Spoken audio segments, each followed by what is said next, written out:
You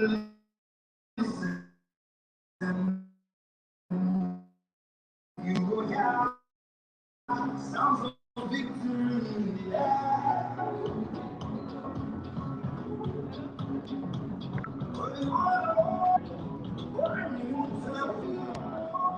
All right. Streaming light. Ladies and gentlemen, I want to welcome every one of you who have taken this time to be here with us today. Thank you so much for the time. We are picking up now. We're not going to take much of the time, but I promise you something. It's going to be educating, it's going to be exciting, and it's going to be awesome. I promise you that. We have some guests of honors who are here with us who would like to recognize the presence of some of our guests of honors who have honored us. We have in the person of Chief Barrister S.C. Gan, who is here. Welcome so much, sir. We appreciate your presence. Welcome, sir. Welcome, sir. Please appreciate to give him a round of applause. Give him a round of applause. Thank you so much for gracing this occasion. And we also have our Lord Bishop who is here with us, who is going to be leading us. We are Christians and we are also secular, but we have the Lord Bishop Frank Alogofia, who is also here with us. Thank you so much, sir. Thank you for your time. And we also have the Stageri and the UPIA members who have graced this occasion with us. They are partners with Glappy. Please look at them over here. Give them a round of applause. Thank you so much for your time. Thank you for coming here on time. We really appreciated your time. You know, when you are in Nigeria, a lot of people say Nigerians or Africans used to keep African time, but from this event, I have seen that a lot of people are not really African. We are moved beyond.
Excel in all that we have come to do. You are the author of knowledge, you are the author of wisdom.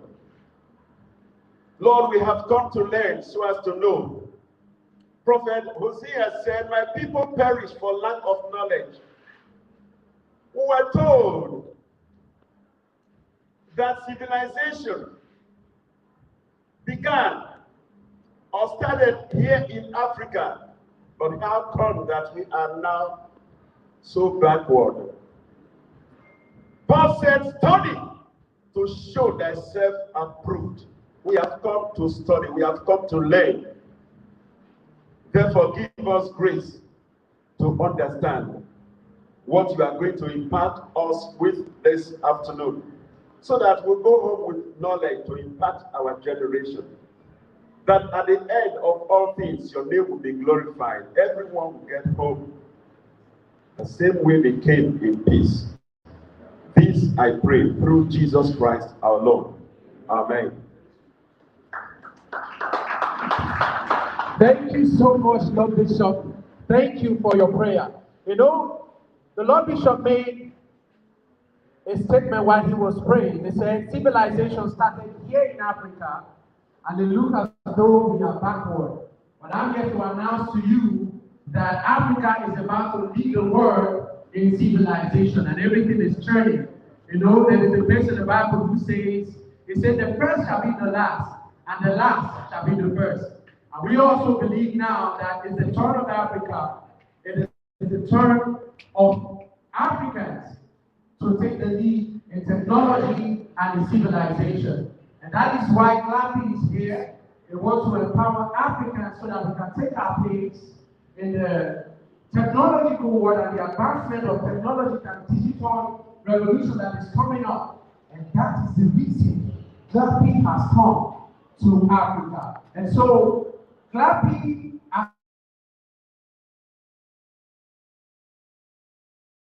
as a name, we are glad.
Ahead of time. Please let us rise up as we sing the national anthem, please.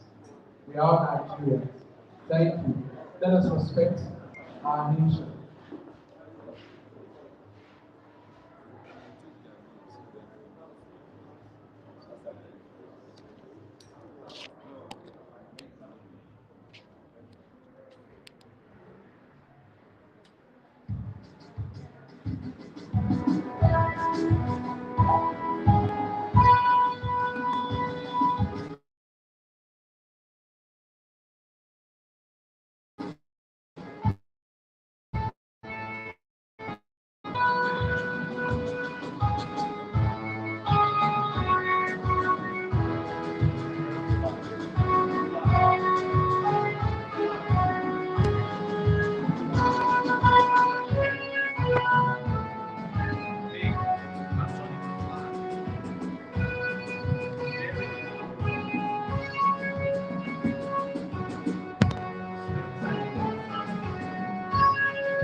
All right, you can see that. Thank you so much. Thank you so much. All right, let us welcome our boss from the US of A.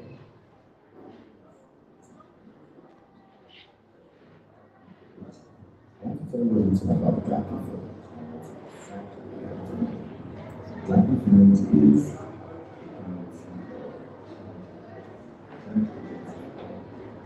passionate about giving back. We're passionate about making a difference. We're passionate about leaving an impact. And the thing about the change agents is talented professionals of African descent or people who are passionate about Africa. They're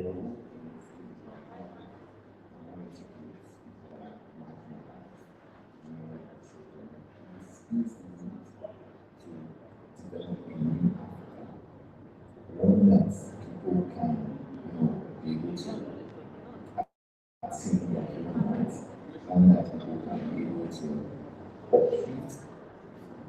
Hi, excited to have you here. My name is Russell Ephraim. The fact that you are seeing this means that you are interested in the Glappy village. I'd like to tell you a little about the Glappy village and what exactly we are doing. So the Glappy village is a community of change makers, change agents, if you like. We're passionate about giving back. We're passionate about making a difference. We're passionate about leaving an impact. And the thing about change agents is they are talented professionals of African descent or people who are passionate about Africa. Their goal is to empower minority groups, people that are marginalized, women, children, with the skills they need to develop a new Africa. One that people can, be able to attain their human rights. One that people can be able to uplift themselves from poverty. Again, the key word is uplift themselves. And so we are focusing on providing tools and the infrastructure that allows this to happen. The efforts and the exercise of doing all of this is what we call building the African dream. So for us, the African dream is one where Africans can take themselves off poverty, pull themselves up with their own shoelaces. And we, using the Glappy village models like smart villages are enabling that across the continent. We are currently in Cameroon and we are, actively getting into Nigeria. We've been in Nigeria for a while, actually since 2007. And we've been working on the grassroots, working in collaboration with our partners in developing this dream. It's been a long time.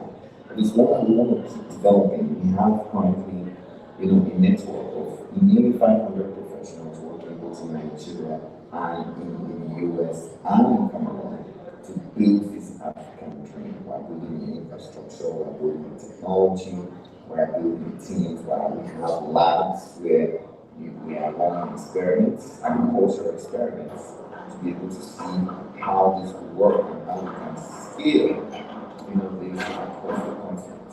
It is a very exciting endeavor. It's one that we are passionate about. It's one that we would be excited if you choose to join us.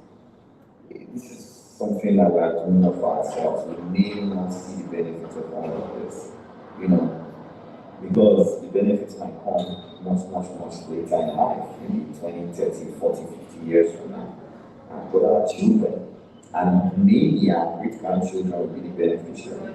But we are passionate about making this happen. I want to start today. I'm excited to have you on board. It's a very interesting ride. For those of you who are overseas in the United States, like Africans in diaspora, you can also benefit from our program because we allow you to develop your skill. We provide the infrastructure and the platform for you to grow professionally.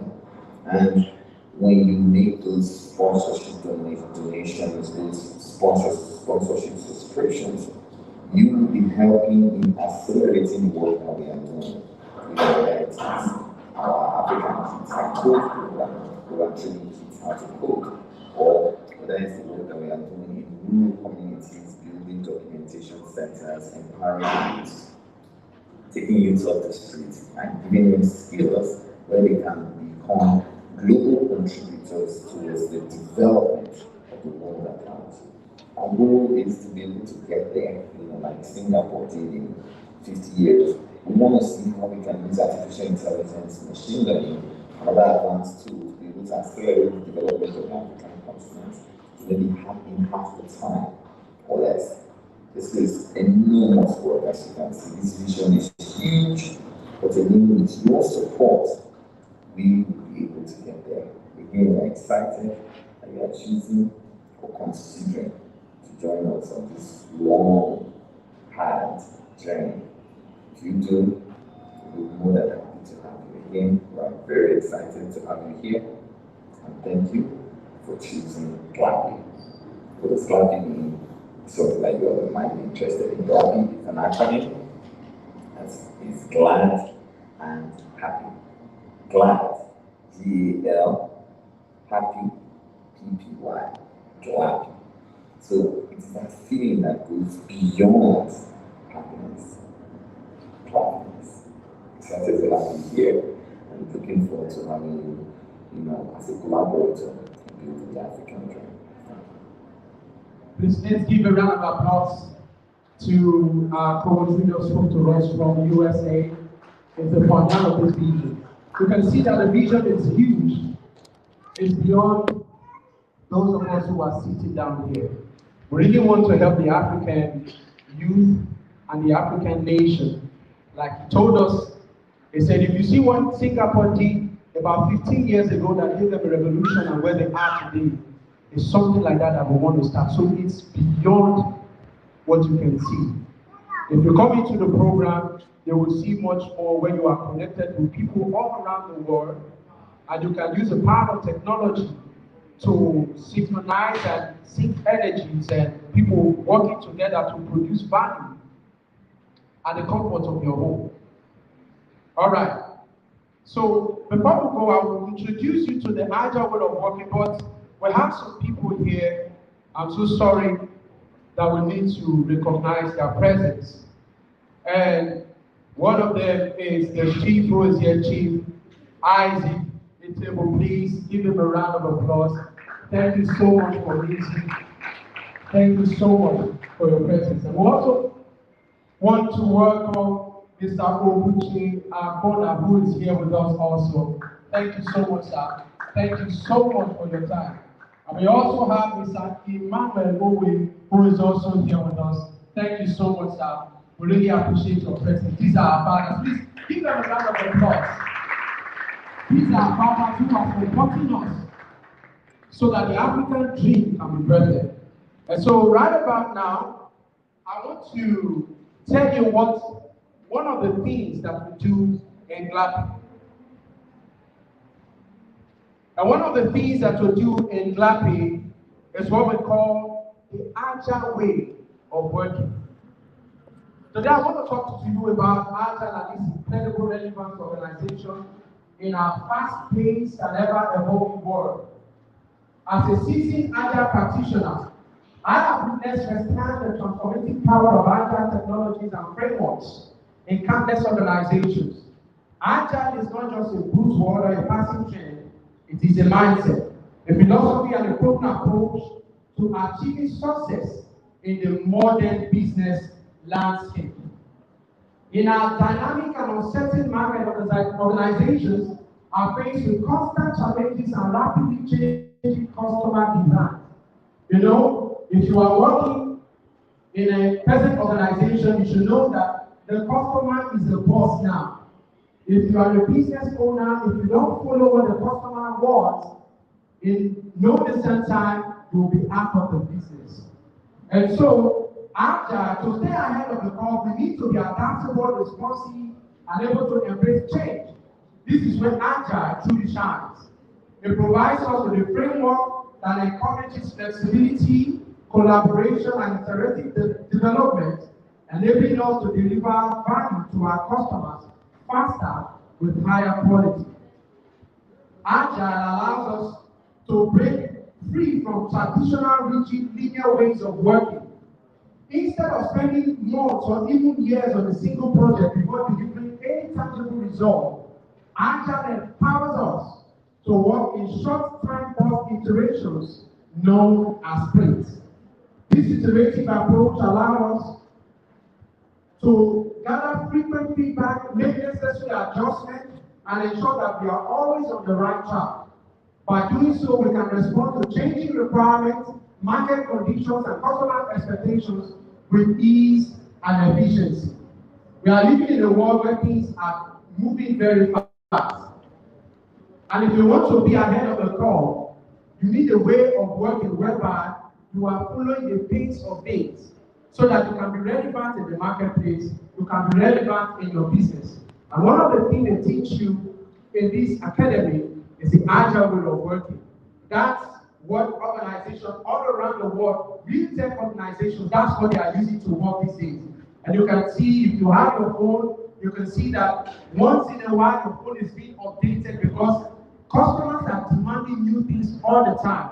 We used to have BlackBerry some time back, but because they could not meet up with customer demand, they are out of the market. And Android, iPhones are in the market. Even we used to have Windows. Windows could not keep up. They are out of the market. And so Agile way of working that they can teach you in this academy is a way so that you can meet up with our present demands in the marketplace.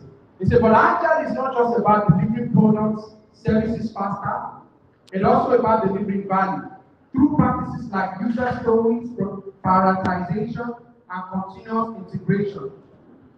Agile helps us focus on what truly matters to our customers. We aim to deliver incremental value with each iteration, ensuring that we are constantly aligned with the evolving needs of our target audience. Agile methodologies such as Scrum, Kanban, or Lean provide us with a robust set of tools, techniques to manage projects, reduce waste, optimize our processes. They help us identify bottlenecks, streamline workflows, and foster a culture of continuous improvement. By embracing Agile, we can reduce project risk, improve predictability, and create an environment that fosters innovation and creativity. In conclusion, Agile is more relevant than ever in today's rapidly changing business landscape. It empowers organizations to adapt, innovative, and thrive in the face of uncertainty. By embracing Agile methodologies and cultivating an Agile mindset, we can unlock the full potentials of our team, deliver value to our customers faster, and achieve sustainable business success.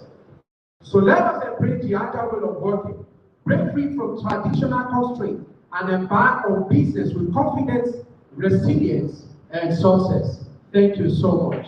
Thank you. And so, this is the Agile way of working. That's the thing that is on board. All around the world, you see Toyota, you see Microsoft, you see iPhone, big companies all around the whole world. This is the method where they work. Whereby, if they want to produce anything of value, they want to know what the customer wants. The customer can change his mind at any moment and say, no, I want this to be better. The Agile way of working it gives us a framework where we can easily change and meet up to your customer's desire. All right, so right about now, I want us to play. I want us to have some little time to relax. And I want to welcome someone who will give us a little tip so that we can relax our head before our boss who is here, who will give us a full lowdown of what the Agile way of working and what Glappy is all about and what we want to do here in Nigeria. And we are starting here in Wari. And so right about now, let us welcome MC Top and Shop to come and lighten up our mood just a little while. Please give him a round of applause. Give him a round of applause. Guy, I hope you are going to be like that. That's why I'm here. Now, good afternoon. What they call me just now, I'm going to clap for you because I never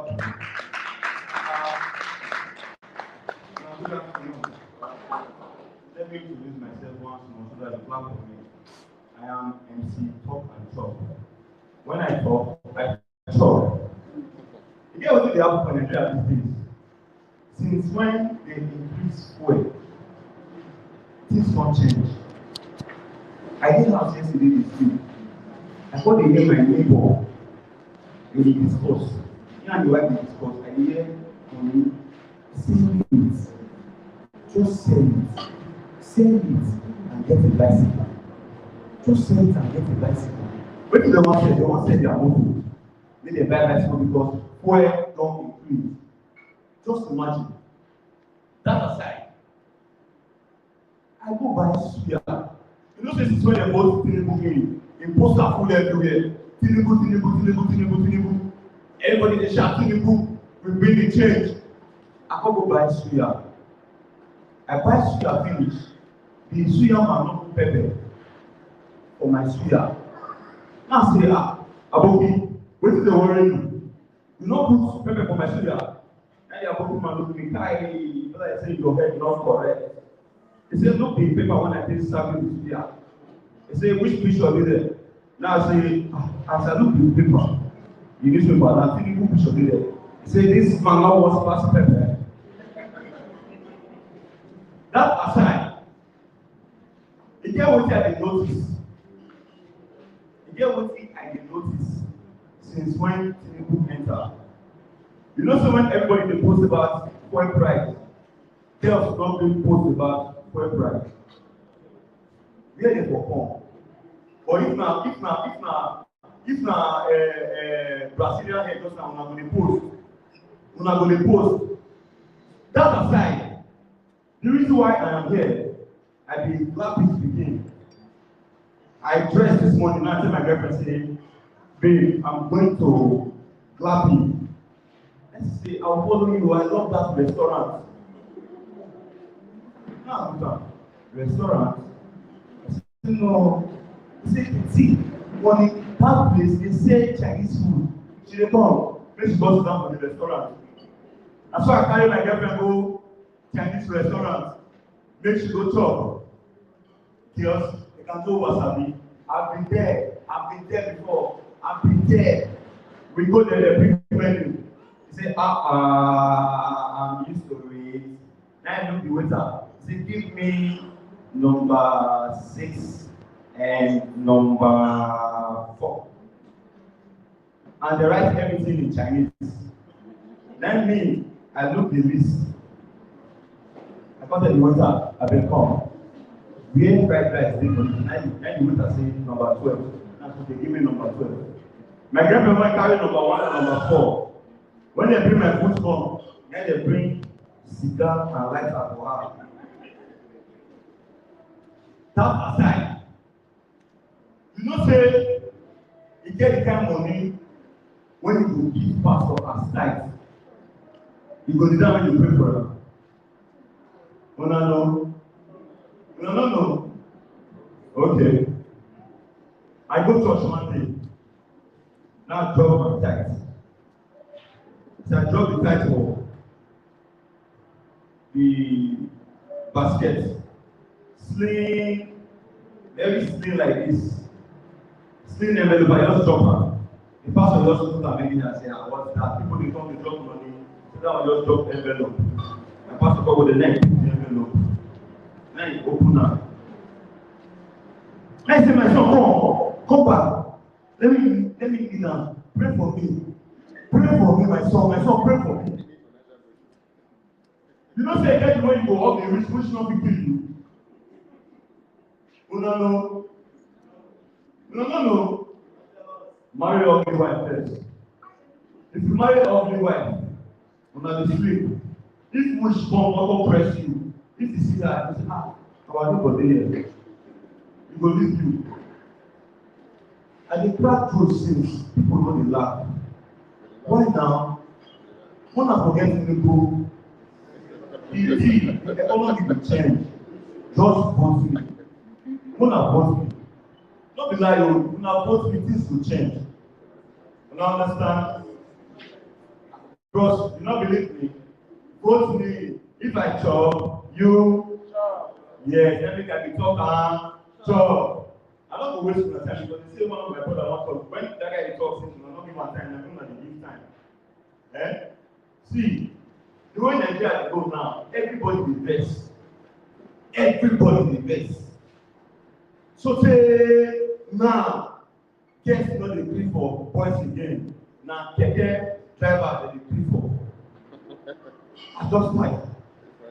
You go to there, not go pay for you. You say, do you have keke? I will say, why? You say, because keke don't eat fuel. Keke very cheap. Keke is very cheap. How much of keke now? How much of keke? 1.8. 1.7. If you decide keke for you are a big boy. You don't know? You are a big boy. Forget that matter. You be big boy. I drive keke, go club. I reach club like this. And then begin the shot. The boss is in the building. Claro, my chairman! Claro! They look who the waka come. I want my keke kill like this. Now me, you know how much of keke? Go price down now. Without being told. Glappy. You know, Glappy na family. He spread. He enter farm. He enter technology. He go enter school. They dey everywhere. So people went there now. Una okay no? Not be lie. Not be lie because even as they tell una about Glappy, una go see shop. Part of say I come home, bros, my God go bless you, you invite me because I never chop since. My God go bless you. When I grow up, my mama and my papa, they always dey pray against something. Poverty. Growing up, you know, see the pay us rent. Mama used to wake up in the morning, mommy, I'm hungry. I go eat morning food. Afternoon food. Mommy, I'm hungry. I go eat afternoon food. In the evening, mommy, I'm hungry. I go eat evening food. And then my mama go laugh. You talk about one, they say, my son. I said, mommy, why are you laughing? Say, by the time you get to the age, you will understand. Now, when I don't reach the age, everything go expensive. Biscuits of 10 naira don't pay again. Now I don't be adult. And now my brothers don't get like 50 children. I be humble. Biscuits now. You shop 15 naira biscuits no dey. I dey lie. Thank you. God will bless you because of the worry me now. I will give you the mind. What you want to my career? So I'm just I be up for the artist. Forget say I get right again now. I beg personal bless. Should I continue? Make I continue. God will bless you. I dey talk one thing. Say I like the pastor. You know so that only pastor dey pay revenue. Pastor no dey pay tax. I like. I don't believe. Church no dey pay tithe. No, church no dey pay tax. And you get the kind of money when pastor go say, if the pastor dey preach like this, God bless you. God bless you. The Lord will bless you. The Lord will increase you. The Lord is going to make you big. The Lord is going to make you big. Come outside. Drop 10 million naira for water for that pastor. Person will change. It's somebody, yeah. Talk somebody. Talk to somebody. If you are here, if you are here, if you are here, talk to somebody. Say neighbor. Say neighbor. This year, you will be. What do you answer? Can you pick what? Me, I'm the do I been last born. And my mom at the shop. I see one pastor the shop. Anything when you do, come outside, let me pray for you. If your business is not moving, come outside, let me pray for you. People will come outside. Me, I come outside. Pastor, they pray. If they pray, your business is going to move. Everybody shout amen. Your business is going to move. I will buy from your booth. My church will buy from your booth. I say amen. Amen, Pastor. Pastor, amen. My pastor call me. My son, what are you selling? Now I say, Pastor, I'm confident. My pastor say, you will buy your goods by yourself. Only your family will buy your goods. Your family will buy your goods. Grocery to buy it like I will just talk about one day. No best. We did church one day. Pastor come talk to the guy just the way we dey say, if you know you are an orphan, come outside. I want to bless you. I look my papa. I know say you not get food for house. My papa dey look me like this. Me I stand here. And the pastor say, if you know you are an orphan, you don't have a mother and a father, come outside. I dey look my papa. One man come outside, now the pastor give am 1 million naira. I look my papa, my pastor. I stand. If you know you are an orphan here, you don't have a father and a mother, come outside before my pastor. My papa don't see me again. Now come outside. My pastor stand. And the pastor give me 1 million. Now the pastor say, if you know you are an orphan here, come outside. I told my papa in my back. My papa say, now orphan too. You get what really happen? My papa dey worry me, go and marry. You are getting old. Marry.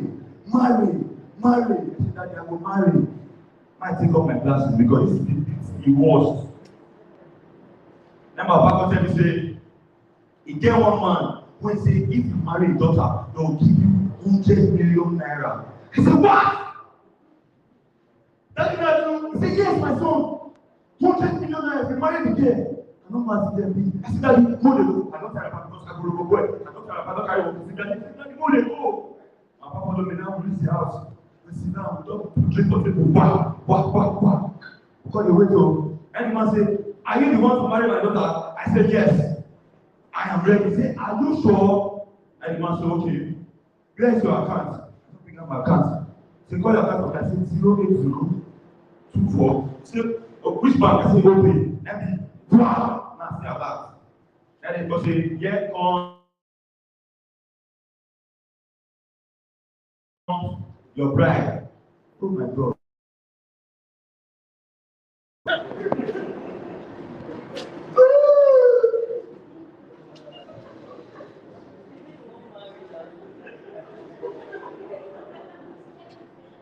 What's it open me pass? You can't go come outside. You can't go. Where is my boy? And I go say, see him here. What's it open me when come meet me? I love you. Now I'm talking to my papa. I said, that you human beings. You don't say in person, they reject the person. No. Before they get gone, let me say, I love you too. And then they say, you best friend, thank you. Give him a round of applause. Give him a round of applause. All right, let's come back to real business. The major reason why we are here. Before my coach will come up to give us the main reason why we are here. I want the media guys to take video on the Genius Army. And now we'll move some. Mr. Mark will be here with us. Hey, you. Yes, you. We would like to share a dream with you. You see, lately, we have been dreaming of an Africa without borders. One that provides opportunity for African youth to contribute to the continent's rebirth. A new Africa that gives both the boy and the girl child a strong ladder to pursue his or her own dreams. One that empowers governments to leverage the creativity of its youths and to advance human rights education, and health. You think this is a fantasy and not an achievable dream? What we call the African dream? Well, think again. Bringing this dream to life might not be easy, but we can make it a reality. And it starts with you. We began building this dream a long time ago. But as we built, we realized that it would take a village to make this work. Or better yet, an army. And so, the Genius Army was born. The Genius Army is a force that the world has never seen before. It's an army of creatives, using their skills for good towards a common purpose. The African dream. The Genius Army doesn't play by the old rules. We're here to break them. This new Africa, our Africa, will not be business as usual. It will be built by the Genius Army, by you. A brave band of heroes who Africa and the world will never forget. Our heroes will fight imitation with imagination, exploitation with exploration, and mediocrity with creativity. They will fight the status quo guerrilla style if necessary, be it in their own homes or on the streets, in the churches or in the offices. Our heroes will even fight for a space for Africa in space. And most importantly, they will fight for a future for their children yet unborn. We need your help in creating this dream. We need you. Live and breathe this adventure today. Join the Genius Army. Become a hero. All right. That's the Genius Army. You know, this dream, like I told you, is beyond what you can see here. This launch could have been held in Lagos. It could have been held in Port Harcourt. This Glappy is already working in Uganda. They're already in Cameroon, and they are spread wide. And now they are coming to Nigeria.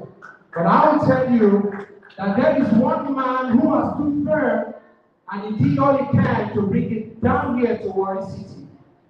And I can categorically tell you that the technological hub of Nigeria is going to be birthed here in Delta State. That is a categorical statement.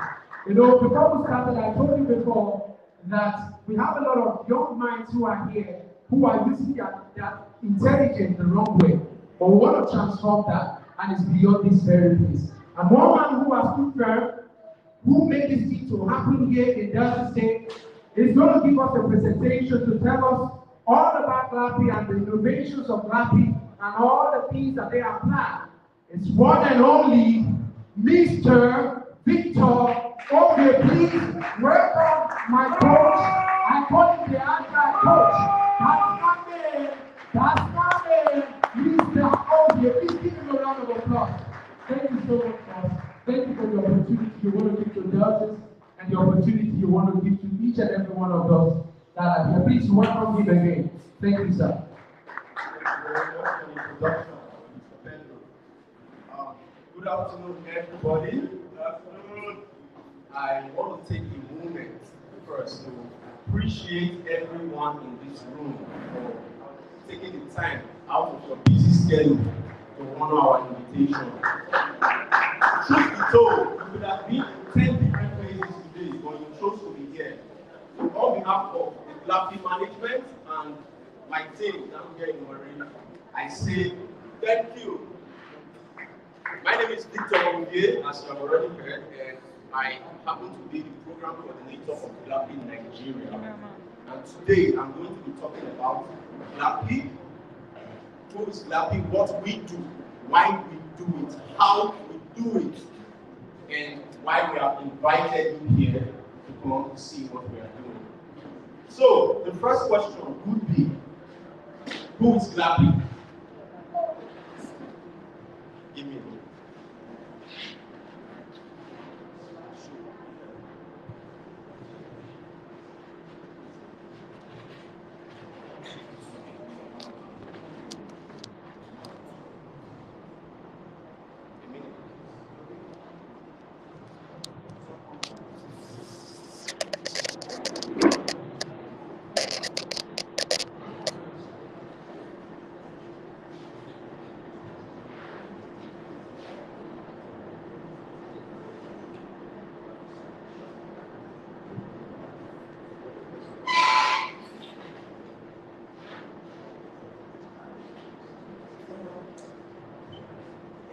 Folks, I apologize for that technical glitch. I have to correct some of the things I was saying on the screen. So, like I was saying, I want to tell you about Glappy and why we have invited you here today. So the first question would be, who is Glappy?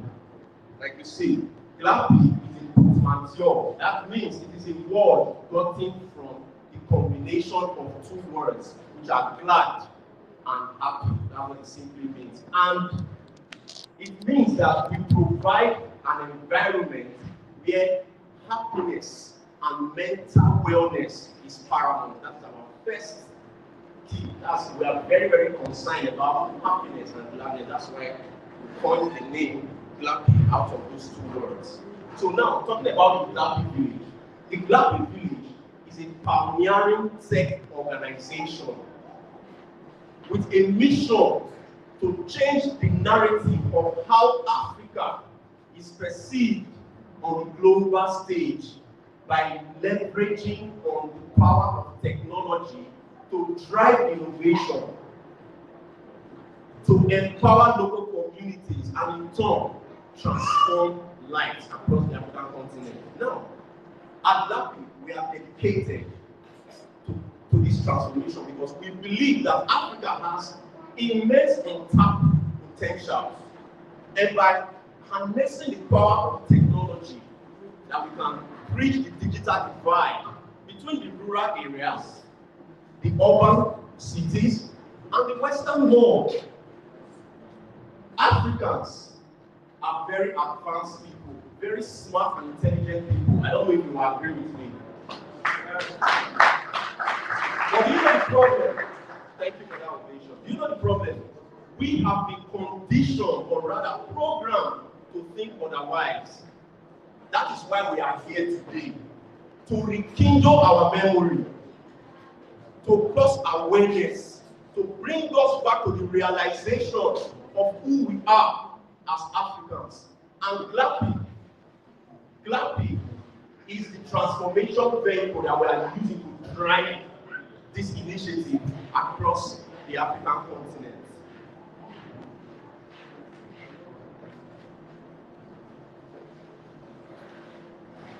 So now the question will be, before I give you the question, we are Glappy, as you see, we call ourselves the Glappians. We don't see Glappy as a business organization like people call it. We don't even see Glappy as a foundation that it is. We don't see Glappy as the village that we call it as well. It's not a regular organization like every tech organization, but we see Glappy as a vehicle. A vehicle. And that vehicle is the vehicle that is driving this transformation, this initiative across the African continent. So my question for us today will be, are you ready to join the transformation vehicle? Focus on me, sir. Next slide. Are you ready to join this train, this Glappy train? It's about taking off. Are we ready? I know I have a lot of yes in our hearts. Yes. Thank you. Moving forward, I was talking about how smart Africans are. So I want to tell you something. Do you know that Zambia had a space program in the 1960s? In the 1960s, even before Nigeria gained independence. Yes, Zambia, which was formerly known as Northern Rhodesia, and later named after the great River Zambezi, was home to a space program in the 1960s. And that initiative came up when a Zambian citizen by the name of Edward Makuka Nkoloso took it upon himself to beat the Americans and the Soviet Union, which are now called Russia, to be the first person, the first country to land a man on the moon. Although the initiative failed, but why am I telling you this story? I just want to take your mind back, as far back as to when Africans have been trying to break from there, as to when Africans have been trying to be innovative and expand territories.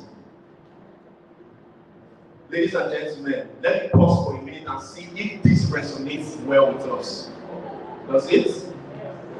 Thank you. Thank you. Next slide, my brother. So, in the course of this presentation, I'll be looking at a few topics for time's sake. Empowering Africa through technology, the state of technology in Africa. Then we'll look at Glappy's mission and vision. We'll look at some of the Glappy's products and services. Then we'll talk about the Glappy village, and we'll talk about some of the Glappy's impact across the African continent. Then I will also tell you how you can join the Glappy village. Next slide. So, the theme of this seminar is Glappy empowering Africa through technology. So the question would be, how do we intend to empower Africa using technology? The answer is very simple. You want to know the answer, right? Yes. All right. Very simple. By forging strategic alliances and partnerships with you, with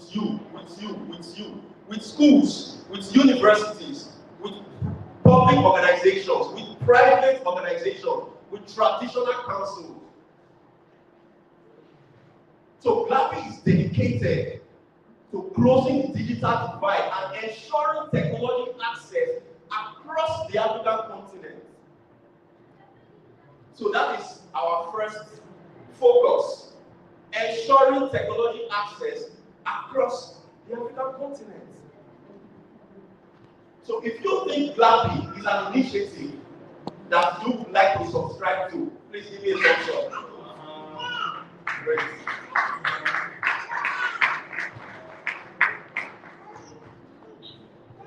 So, talking about Africa, somebody asked me, like my MC just said, why didn't we do this in Lagos? Why worry? Why worry? Lagos is considered a metropolitan city. It's a big city. They have a lot of tech programs in Lagos, a lot of empowerment programs. Now, if the government of Nigeria wants to do an initiative, the first place they look at is Lagos and Abuja. Nobody comes down here. People have to come down here. So we have to do these things sometimes for communities like UPIA, UP, and all those organizations. They drive such initiative. So the guy asked me, I told him, we're focused on empowering rural communities. And I live in Delta State, worry. That's the best place to start. If not from basic charity, begins at home. We will agree with that. So that's why this initiative is here. Now let's take a practical example looking at Robinson Plaza. I believe, if not all of us here, a lot of us know the Robinson Plaza. When we have problems with our phones and all that stuff, we go to Robinson Plaza to fix it. And see those folks over there at Robinson Plaza, they are very intelligent and skillful, but they lack information. That's why they go, they sit from morning till night and sell USB cord, 1,000 naira, sell battery, 2,000 naira, sell phone screen and what. So if we as individuals, as communities, as leaders, bring these people, integrate them into a community, into this community where they can learn and we help them harness their skills, do you think they will not be more productive rather than sitting 8 hours in Robinson Plaza just to sell USB cord?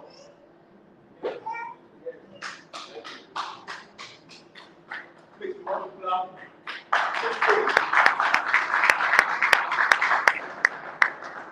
So, we are focused on empowering African through technology by forming these alliances with us that are seated here. Now, let me take you down memory lane for a little bit. Just a couple of years ago, COVID-19 gave us a terrible slap on the face. Big one. So do you think COVID was a gift or a curse? A gift. It's a gift. Yes. So some people might not agree with you. But whether COVID-19 was a gift or a curse, it brought with it benefits and also disadvantages. A lot of people died, like we saw on the news. A lot of companies folded, they went bankrupt. People became suicidal because they lost their jobs. Now, Guess who took advantage of this shift? I will tell you. But COVID-19 was a terrible experience if you were present at that time. I remember on a very fateful day, I was at the University of Benin Teaching Hospital with my relative who was at the point of dying during the COVID era.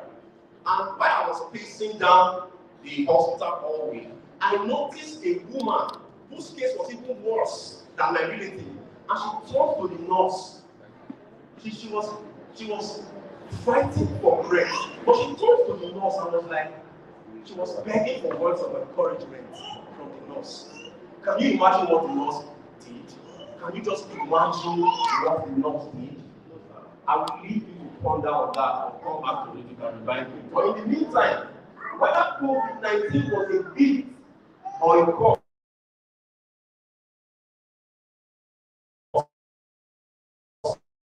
or whether it was lifestyle, remote work culture, where organizations had to ask their employees all around the world to work from home. Guess who benefited from that shift? The Indians. The Indians took advantage of that shift. Why? Because they already had a foundation in place to become a technological giant in the world. And they did not fail to seize the opportunity. If you think that is not true, let's look at some of the 540 organizations in the world today in the technological aspect. The CEO of Microsoft today, even the previous one, is an Indian. That's the person of Satya Nadella. Is an Indian. The CEO of Google, one of the biggest search engines in the world, is also an Indian. That's the person of Sundar Pichai. One of the biggest pharmaceutical companies in the world that produces these drugs that we use, our kids and everything, Novartis. The CEO is also an Indian. That's the person of Vashant Darashimba. The CEO of Adobe is also an Indian.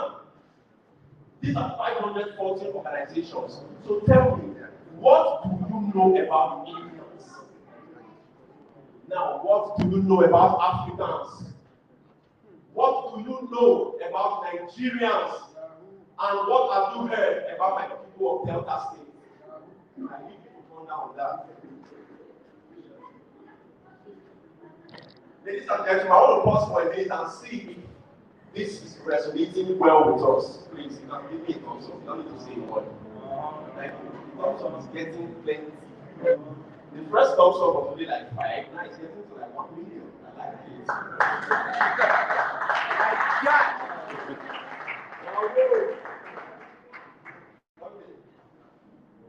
So, according to industry data, the year after COVID-19, still on this COVID story, the year after COVID-19, when organizations, world leaders, companies, they were screaming and shouting like, hey, they were like Nigeria, for instance, we were begging other nations for nose masks and ventilators.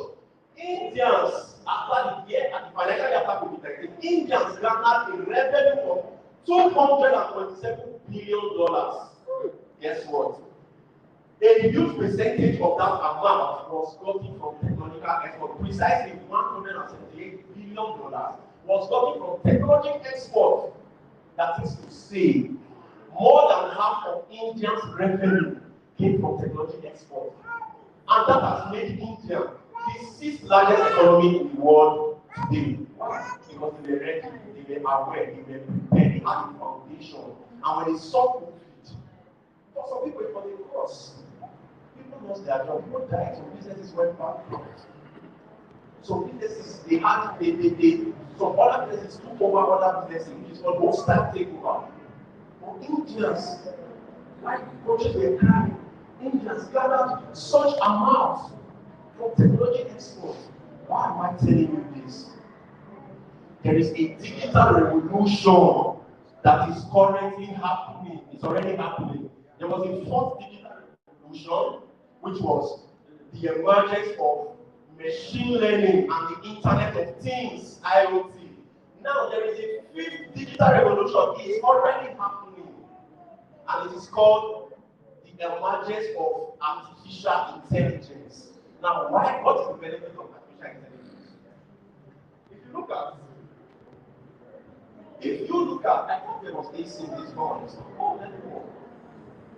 So if you look at what is currently going on in the technological space, Africa and using the United States or other Western world for example, we are like 1,000 years behind. But by leveraging on the power of artificial intelligence, we can bridge that 1,000 years gap. Because if you have ever used artificial intelligence or heard of the popular ChatGPT, what 10 people can do in like 10 days, artificial intelligence can do it in 5 days. Let me give you a practical example. Many years ago, when I was still small, we used to send letters. I used to send letters to my dad. Send letters to post it. Not to the point.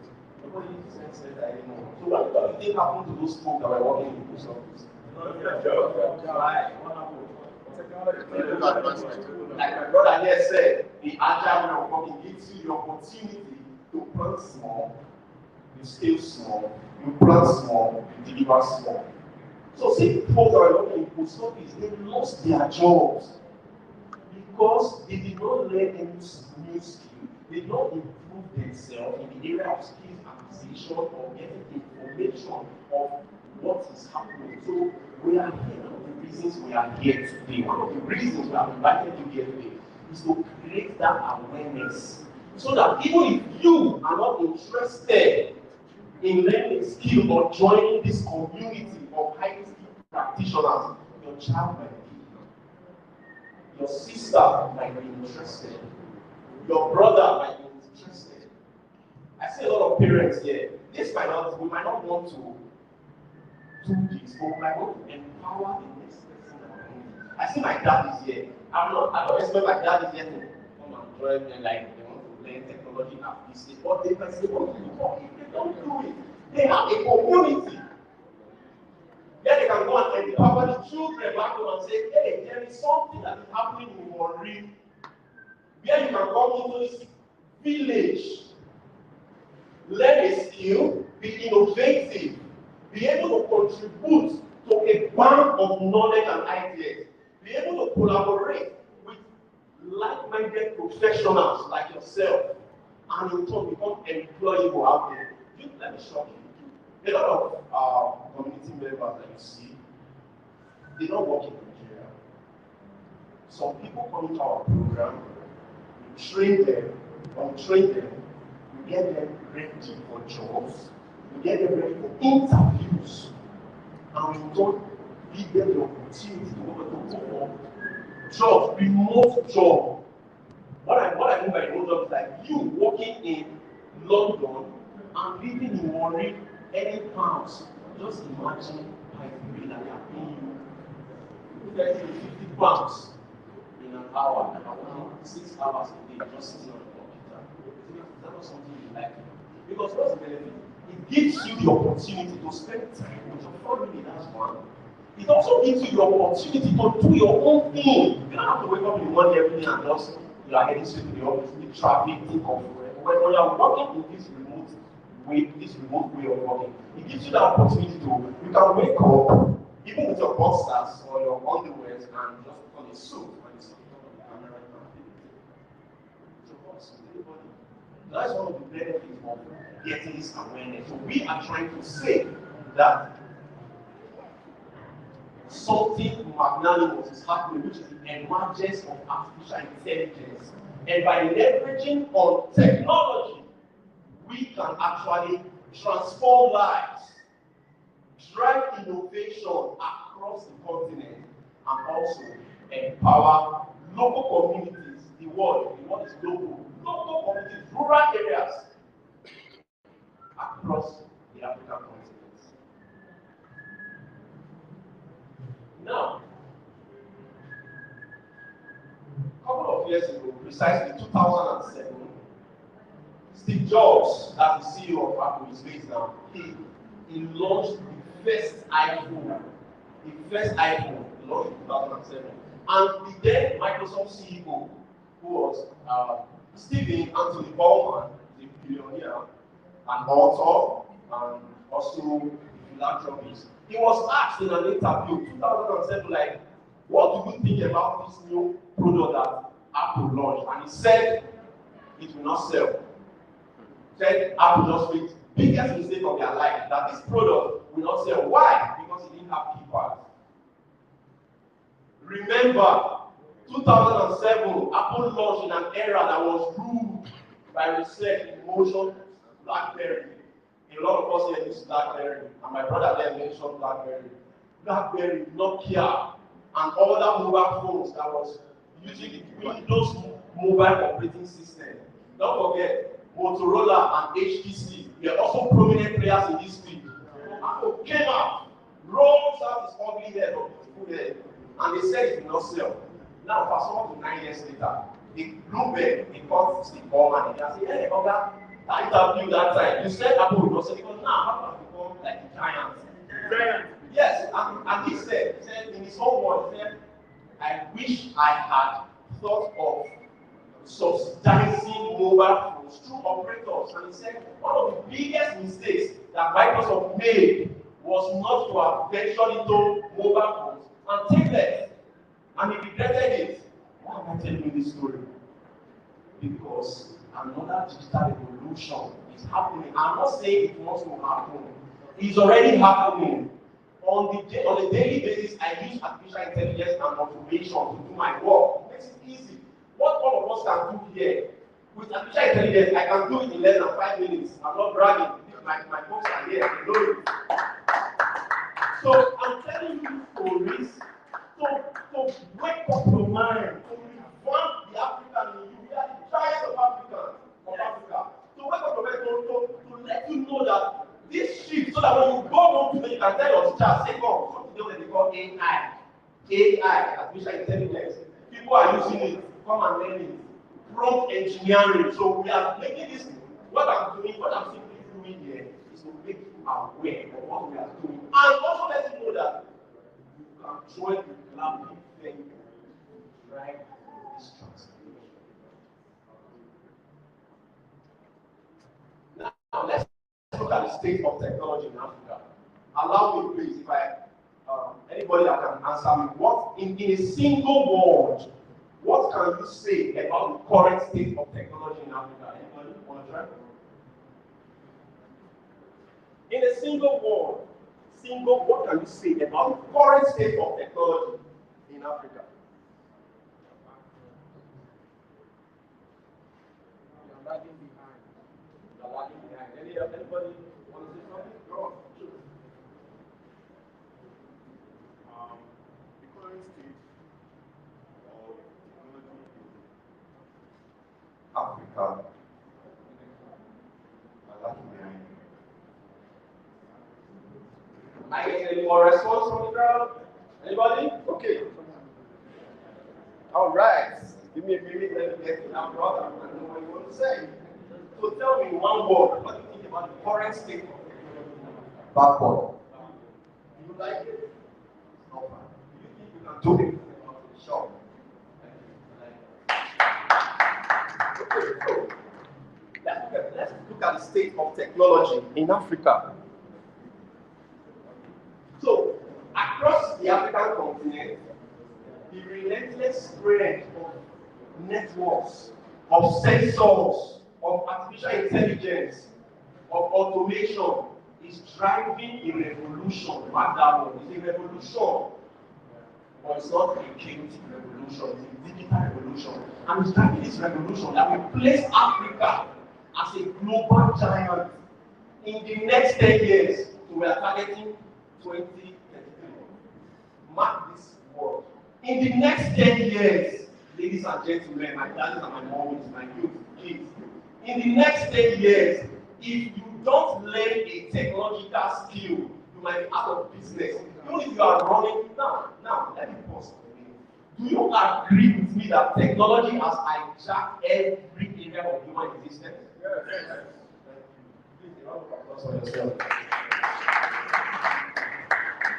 Now, emerging technologies such as CCTV with facial recognition software, drones are delivering life-saving medical supplies these days. You can sit in your house and drones will come. They are really, I'm not talking about the United States, I'm talking about Nigeria. They use it in Nigeria. You might not be in Warri yet, but they use it in Nigeria. If you travel, you have seen it in Lagos and put some of these bigger cities. So, CCTV cameras, drones, smart homes, smart cities, they are gradually proliferating. But do you know what? The digital revolution's ultimate legacy will not be determined by technology, but by how it is applied, how it is used. Let's look at routing platform. Let's move the routing platform. Let's look at the streets of Nigeria that is flooded with so many boys that are being fraud.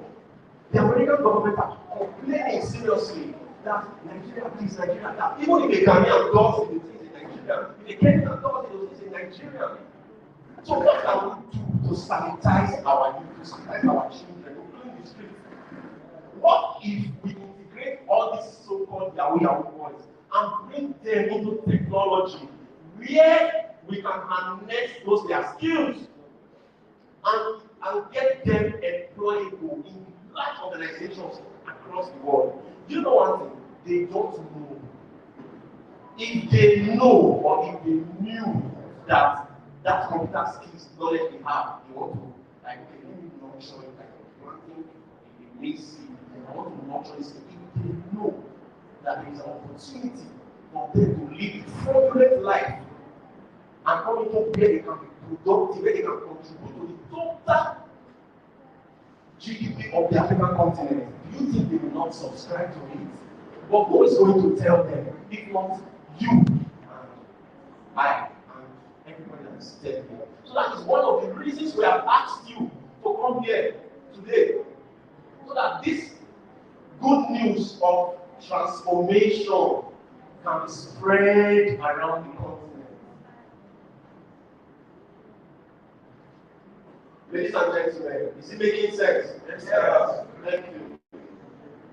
So, a quarter of the African population already have access to the internet.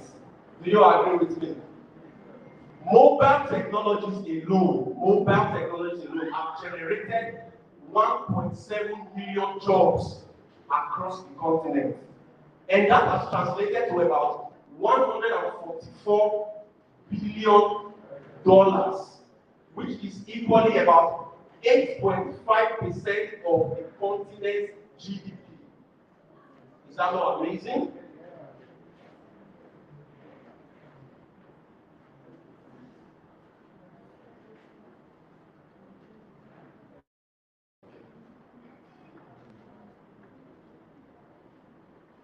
So Africa records more than half of the world's mobile money accounts.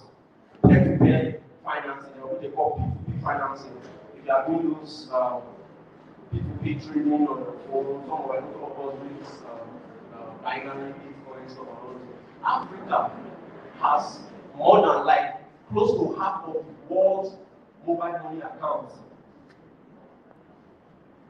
Let's check Kenya's M-Pesa, for instance. Kenya's M-Pesa is doing magnificent things across Kenya, contributing to the Kenya's economy. Africa has led ahead other regions to become the center of mobile money. Only recently, Sierra Leone, which is like one of the poorest countries in the world, they launched a directorate of science, technology, and innovation with an initiative to have a national data financial architecture with embedded financial automated tools. Now, what are they launching that for? To enable ease of service delivery across Sierra Leone and also check for corruption. Is that not amazing? Now, information from the Carnegie Endowment for International Peace says about 15 African countries are already leveraging on CCTV with facial recognition software. And I can tell you that in 2019, I was in Kenya, and people would tell where I was staying in Kenya was attacked by this famous Muslim Al-Shabaab. We didn't even know, but somehow, so we did not record the performance of the Jedi. Al-Shabaab says, so we were scared. But what happened? Before we knew, the authorities already took over the environment and they modified whatever plans those people had. What did they use? They used CCTV cameras with facial recognition software. It enabled them to react quickly and decisively. And we were safe. I was there. I wonder what would have happened. Because those guys, they planned to bomb the hotel in Kenya. So imagine Kenya here is already using such technology. What about Nigeria?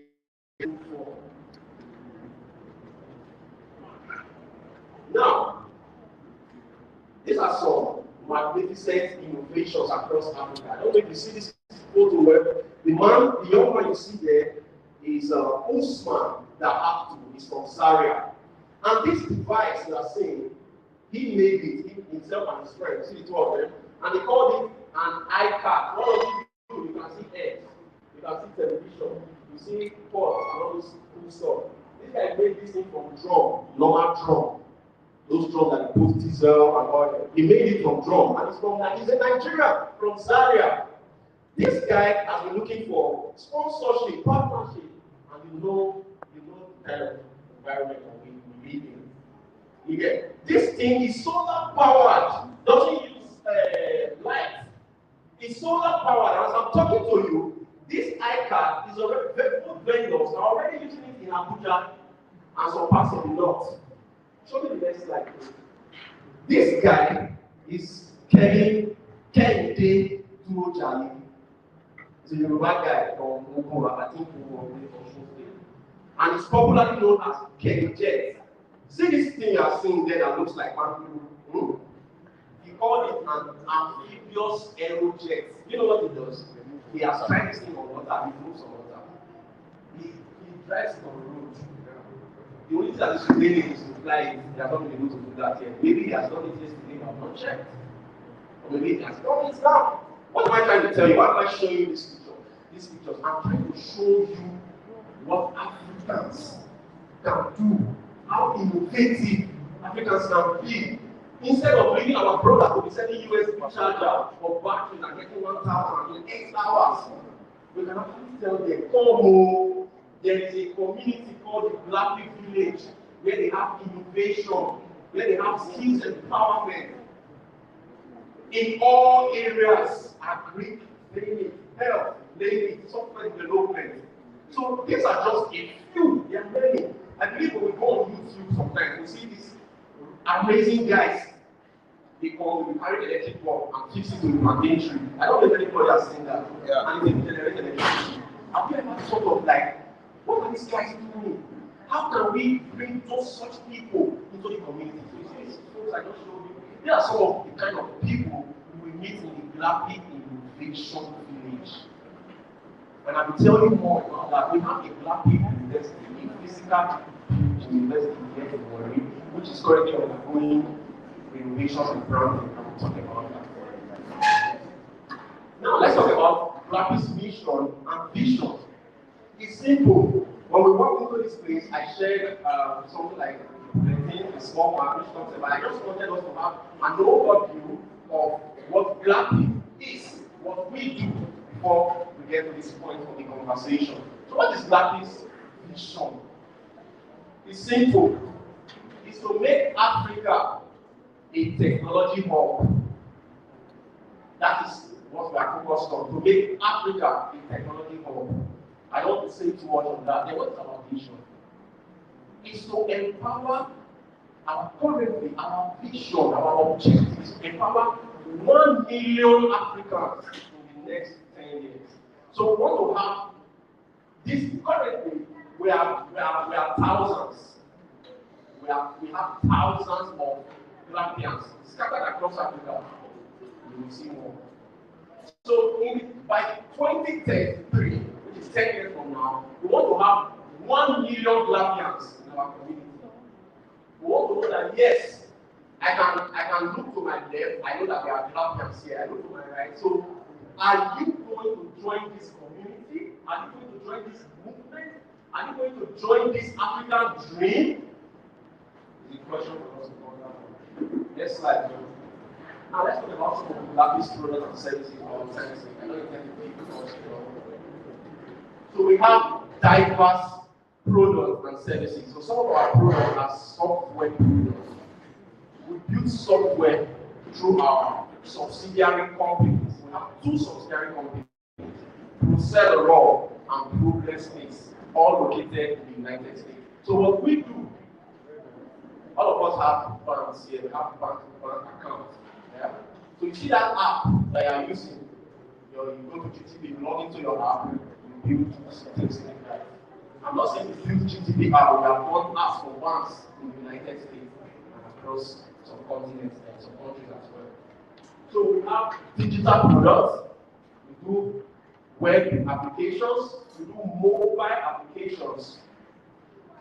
And another big part of our services is also our digital learning platform, very massive, which is what I want to talk to you about. So before I go there, if you are here and you are technology oriented and you have like a project, if you want to build a website for your business, you want to build an application, whether mobile, whether web-based, Glappy is the right place for you to build that application. So now, talking about the other angle of our initiative is the digital learning platform, where we train people, specifically Africans, both Africans at home and Africans in the diaspora community. Now, when you come to my field, you will see a lot of our collaborators. They are from London, from Sweden. These are Africans. I'm talking about Africans living abroad. And you know what they do? Like those our diaspora community. They sponsor each person from the Glappy community abroad is paying for 1 or 2 child down here in Africa.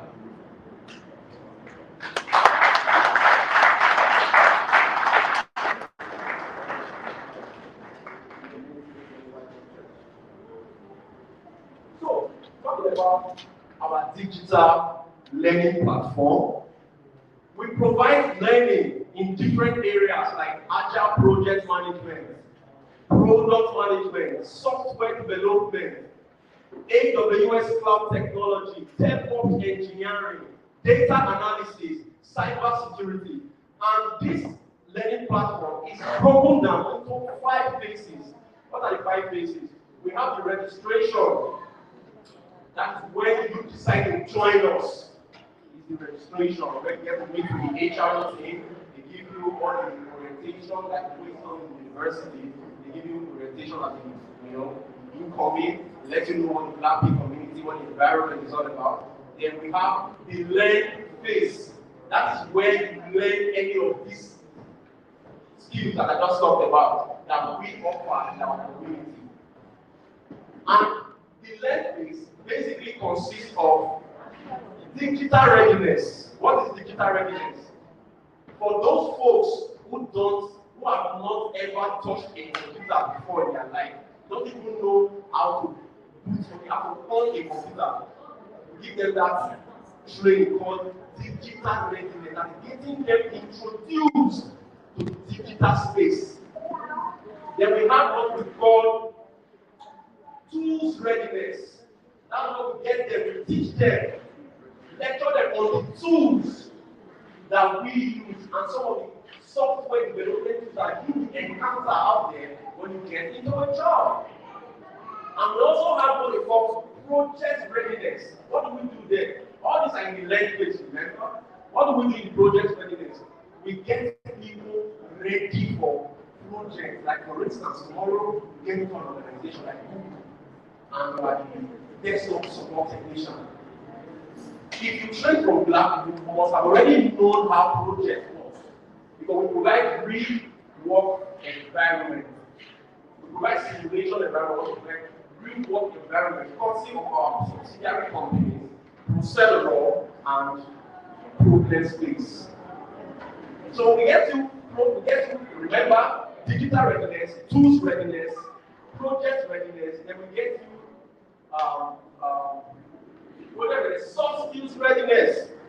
That's what we teach you communication skills, problem solving skills, using techniques and tools like root cause analysis and techniques like the 5W1. We teach you how to solve problems in your work environment. So we categorize all those things as soft skills readiness. Then we give you the first one, which is what? Interview readiness and job readiness. What do we do there? If you are chosen, for instance, to become a data analyst, what do? We give you, together we build a resume for you. We are not building it for you, we show you how it's done. Because there is something, like one of the reasons why people don't get jobs is because of an AI tool that recruiters use. They call it ATS, Applicant Tracking System. What does it do?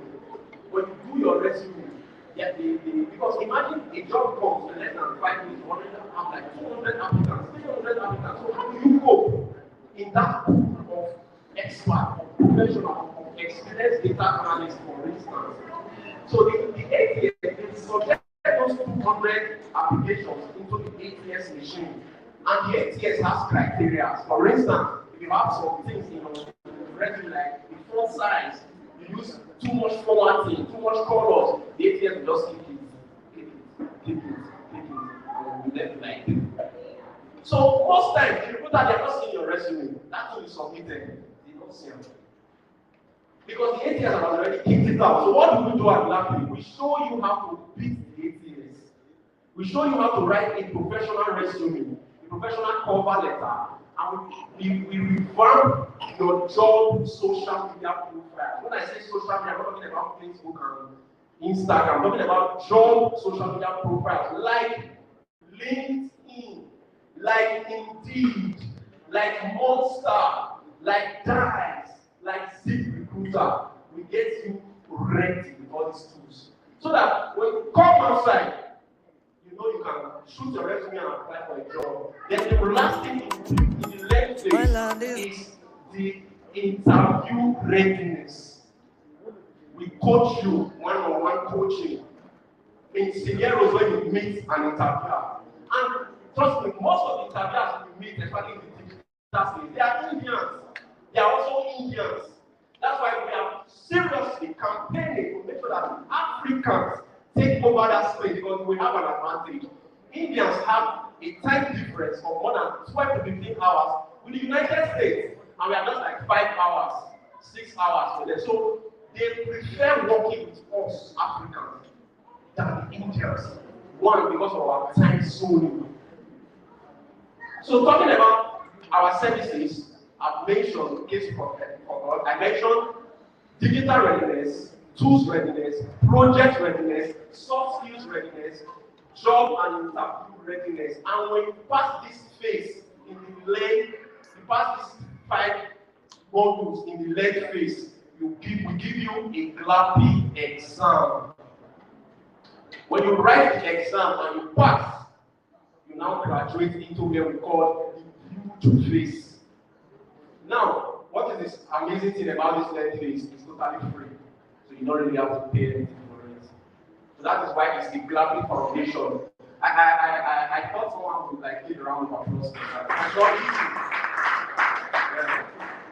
Yeah, because why did we make it like that? We know Africans, we consider us a minority population, minority group. And there are not a lot of opportunities for us. That's why Glappy, that's why I told you, like, the Africans, your brothers in America, your brothers in Sweden, they are not paying for this thing. Nothing is free in this world. Absolutely nothing is free. What you think is free, what you are enjoying, like you think is free, somebody has paid for it. I don't know, do we agree? Yeah. So the length phase of our village is totally free because your brothers in the diaspora communities have made provision for you to be able to come and say, yes, I learned, I'm a digital analyst. Yeah, yes, I'm a digital marketer. And say, yes, I'm this. So now, what else do we do when you really pick these our services? I'm talking about our services, don't forget. So now, when you write the exam and you pass, it's free. We'll give you a certificate. And you can go try. But if you want to proceed on the program, you go to the next phase, which is called what? You can remember. The build phase, amazing. I love that. That's following me. But the build phase, that is where the real work happens. You know what we do in the build phase? You work with real development team. Like I told you about our two companies, Procedure and Problem Phase. Thank you. So you go into the build phase, you meet real engineers that are properly developing an application for Bank of America. So you have the opportunity to see them working. You have the opportunity to collaborate with them, to see them like, okay, this is how this thing is done, this is how software works. So that is what happened in the build phase of the program. You work, you get that real hands-on experience. So that when an interviewer is asking you a question like, have you been in an agile team before, you will not be saying what you read in the book or saying what you heard in class, but rather you are saying what you did, and what you did you cannot forget it. I don't know. Do you agree with me? Yes. So that is what we do at Glappy. But for you to come into the good phase, it attracts a small fee of the registration fee of $100, which is about 75,000. Yes. Why? We have done this thing free, but people tend to abuse anything that is totally free. They don't value it. That's why we made our learn phase. The learn phase actually it runs for 4 weeks. Like I said, remember it's free. We're not paying. But the build phase, we do serious work there. Serious work, and currently we have about 300 people on the build phase. And inside that 300 people, about 200 from Cameroon. Then the 100, some from Nigeria, some from UK, a lot of us in America, and like that. So I don't know. So when we finish the build phase, we go into what we call the grow phase. Now, one of the things we do for you in the build phase is to, because the build phase runs for 3 months. One of the things we do for you in the build phase is to make sure that you get a job. Now, must. Just like the learn phase, if you don't pass our exam, you cannot enter the build phase. And from the build phase, if you don't have a job, we will leave you. And mind you, if you fail the exam, we bounce you back to the learn phase. It's still free, you're still not paying you. If you fail the exam, we keep you in again like Messi. And it's still free. We will make sure that it enters your head before you come outside. So you see why we are making sure the last part of the learn phase, see the job readiness, why we do the resume for you, the cover letter, the LinkedIn profile, and all those things, so that when you come into the build phase, as you are learning, you are applying for jobs. As you are learning, you are applying for jobs. As you are learning, you are applying for jobs. So in that space of 3 months, we have results. We have seen it. People have gotten jobs. So when you get your job tomorrow, and you still want to be a part of the community, because something about one of the reasons why people fail at their jobs is because they stop learning. When you get jobs, we've seen that in our community too. A lot of people they get jobs, after they get the jobs, they just stop coming. Say, I think I don't get a job now, letting this up. And when you stop learning, you stop growing, you stop being innovative. So for those people who are gotten jobs and still want to be a part of our community, that's what we call the growth phase. Now, me, I'm practicing Scrum Master. I work with software development teams. I work with Indians, I work with Americans, I work with different people from diverse backgrounds. Right? What am I trying to say? I still come back to this school to contribute what I have learned. The experience I got from classroom, the experience I got from reading my textbook, and the experience I got from working with those software development organizations, I bring it back to the classroom to teach the people. You see why our environment is very good. Now, we don't just pick a textbook and we decipher the textbook. No, we make it work. And somebody like me, like a Scrum Master, if you happen to come into the program and want to be a Scrum Master, you will see me there. I'm able to coach you. When I'm coaching you on what I have done in the field, not what I read in one book. Because what you read in a book and what you do in the field are completely two different things. That's why we provide that hands-on experience so that you can get your hands dirty by doing the work. Ladies and gentlemen, let me pause for a minute and see if this is making sense to us. Thank you. Thank you. So now let's talk about the Glappy's impact. Glappy has been in Nigeria for like 12 years, and we came as 3IT before. Then we rebranded and now call it as Glappy. Then it was a different roadmap. We have very strong presence in Cameroon for 3 years now. Yes. We have strong presence in Cameroon. We have orphanages that we go to those orphanages to train the children. So we're not just focused on AJ, private school. No. Only yesterday in Douala, Cameroon, we were at one orphanage home where we picked about 8 children from that orphanage home, and they are currently learning, and we provide them with free laptop too. And as I'm speaking to you, we have an holiday program called African Kids Can Code, which is already happening in Cameroon as well. And we are in this community, so why not do same in Nigeria? So by the grace of God, we have got into partnership with 2 schools in Nigeria, that is Wingate Model School and Cambridge International School. We are looking forward to meet other schools and drive this initiative across the school. So if you are here, you are a parent, and you would like us to come to your kids, your child's school, you can form that partnership, that alliance with us, and we will be present there. Currently, we have what we call the Glappy campus, the G campus, located at Opaka, opposite Opaka Primary Secondary School. It is a massive building with hostels, which will be opening by the end of August. What are we going to be doing there?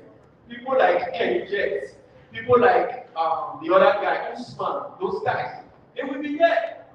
We will be empowering them, making sure that those their skills, we harness it, we develop it, we grow it to that place where it is supposed to be. We have facilities in Cameroon. We have a partnership with Gateway Bilingual International School in Bonaberi, Cameroon. We have, please just flip through the slides. Yes, this is our Cameroon team. This event, just like what we are doing here, this event happened in Cameroon a couple of months ago. This is in Cameroon, as you see, just a few of them. This is Educare. This is our ICT center. Like you can see, you see all the laptops, Glappy. So Glappy provided all these things for these African kids so that they can code. What about your own kids? Don't you want them to be here? So this is Educare in Bamenda, Cameroon. Next slide, please. This is Gateway. This is Gateway in Douala, Cameroon. Next slide, please. And this is, see our guardians, these are some of our instructors and some of our children. All these are in Cameroon. The next event we are going to invite you to, you'll be seeing things like this from Nigeria. But we just started this initiative in Nigeria. So we have not really done our African Kids and Code, but we are starting this African Kids and Code next week because schools are already on holidays. They just made it. Next slide. This is the orphanage home visited yesterday. This thing just happened yesterday. So everything I've been telling African Kids and Code, so everything I've been saying here, they are not just word of mouth. I'm not trying to sweet talk you, but seriously, really, we have an impact across the African continent, and we want to do this across not just Cameroon and Nigeria, Uganda, Kenya, Togo, Tanzania, name it. So that are some of the things that we have been able to achieve so far as the Glappy community. And we need that alliance and partnership with you to proceed further, because we cannot do this alone. The dream is too big. We cannot do it alone. Even if we can do it alone, we don't want to do it alone. We need you. That's why we asked you to come here. Keep sleeping, yes, sorry. So, how do we join the Glappy village? You can join the Glappy village by becoming a donor. You can bring in people. We have, like one of our partners is doing Ethiopia. They are doing amazing things across the other states. We are gradually they are pushing it across Nigeria, not just the other states. So if you want to join, you can either be a member of the community as a student. You can be a member of the community as a donor, a sponsor. You can be a member of the community as a volunteer. Like see what we are doing now. Tomorrow we want to do something else, but like, okay, what can I help you with? What can I do? So you just come to this banner like you see here, that one. You see this barcode? Just scan it. If you take it into our village directly, please, I want everybody to do that. I know we are all using smartphones. Call up your camera and as well because of this conversation. Scan the barcode. It will take you directly into our community. Isn't that amazing? So I believe that our children, our parents, yes.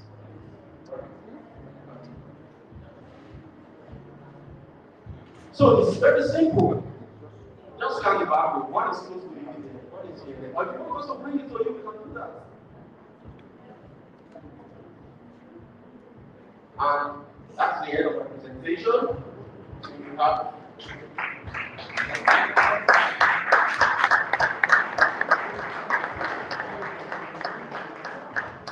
so the floor is open for questions and answers. I know a lot of things running through your mind, but I'm not saying that we have all the answers to all the questions that might be running through your mind, but I'm saying that collaboratively, put our heads together, we have a better outcome and be able to provide better solutions to the problems that we are facing in Africa.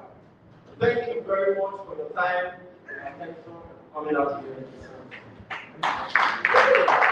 Please, let's give a round of applause to our coach. He's done a fantastic job. Fantastic job. You know, I told you guys that Glappy is beyond what you can see. And this could have been in Lagos, it could have been in Port Harcourt, it could have been in Abuja. But we are starting it here, and he is a pioneer of that. And we're going to make Delta State here the tech hub of Nigeria. If you are a Christian, me, I'm a Christian.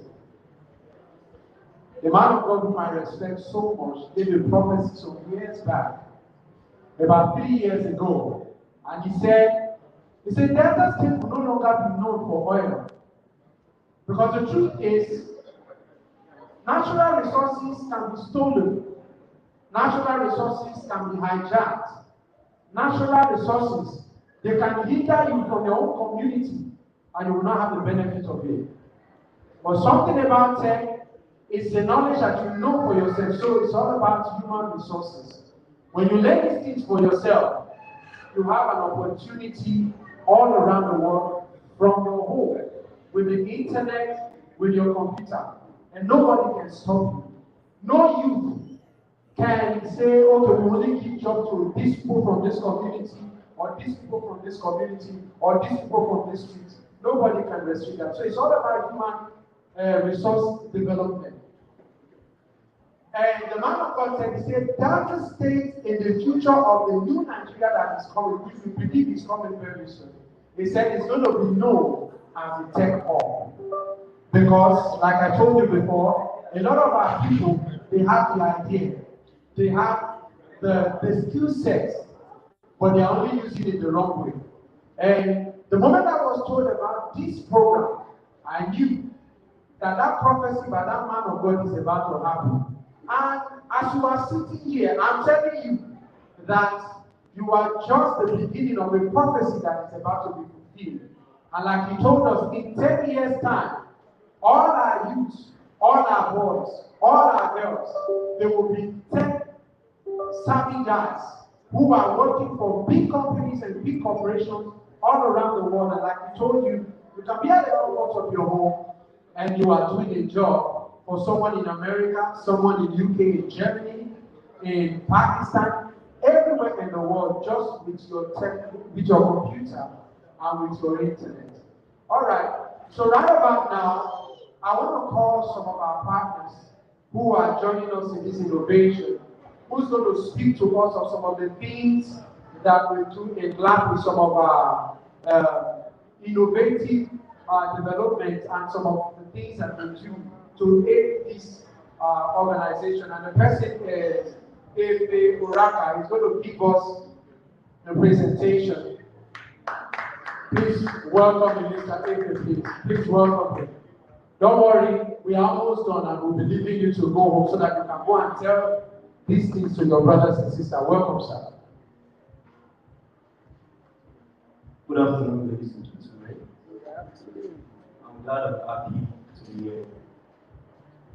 I'm not going to waste your time. Here at Glappy, we do a lot.